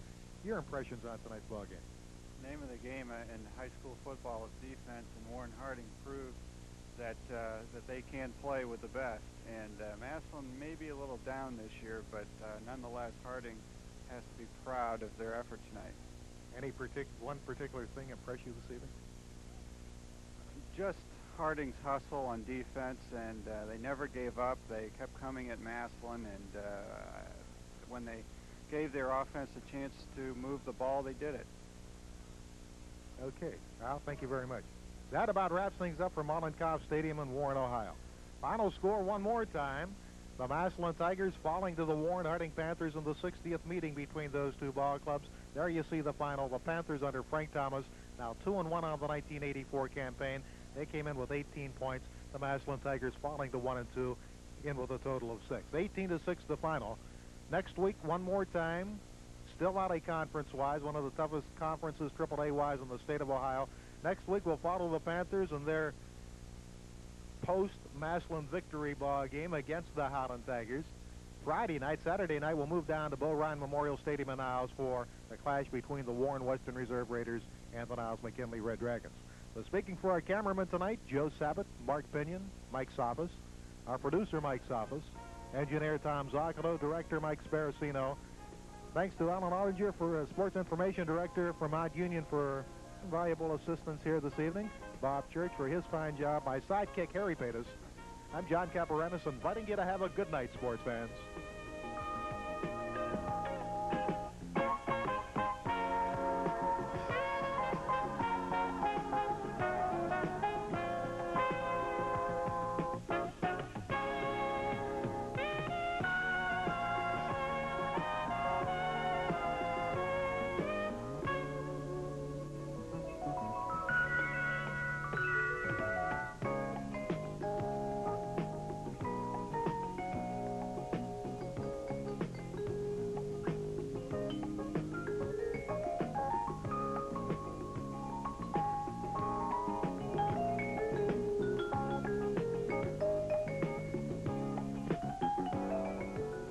One of the most valuable players on this Highland Ball Club. The Tigers 2-1 on the 1984 campaign coming into the ball game. Jack Pearson, of course, after a 3-year hiatus at Niles McKinley, back at the helm of the Highland Tigers, a position he held for 7 years prior to the move to the Red Dragon High School. 2-1 for the Highland Tigers, 2-1 for Warren Harding. The Panthers, of course, last week with a big win over the Massilion Tigers. Petrosky all set, Warren Harding all set, and the Still-Body Conference race is underway. Petrosky's kickoff will be taken by Galladay at the 8-yard line. Galladay 20, 25 running room 30, Galladay 40, Galladay 50, Galladay 40, Galladay out of bounds at about the 31-yard line. Vincent Galladay, usually Reuben Osborne is back deep for Warren Harding on the kickoff return unit, but Reuben shaken up last week against the Massilion Tigers, and Vincent Galladay returned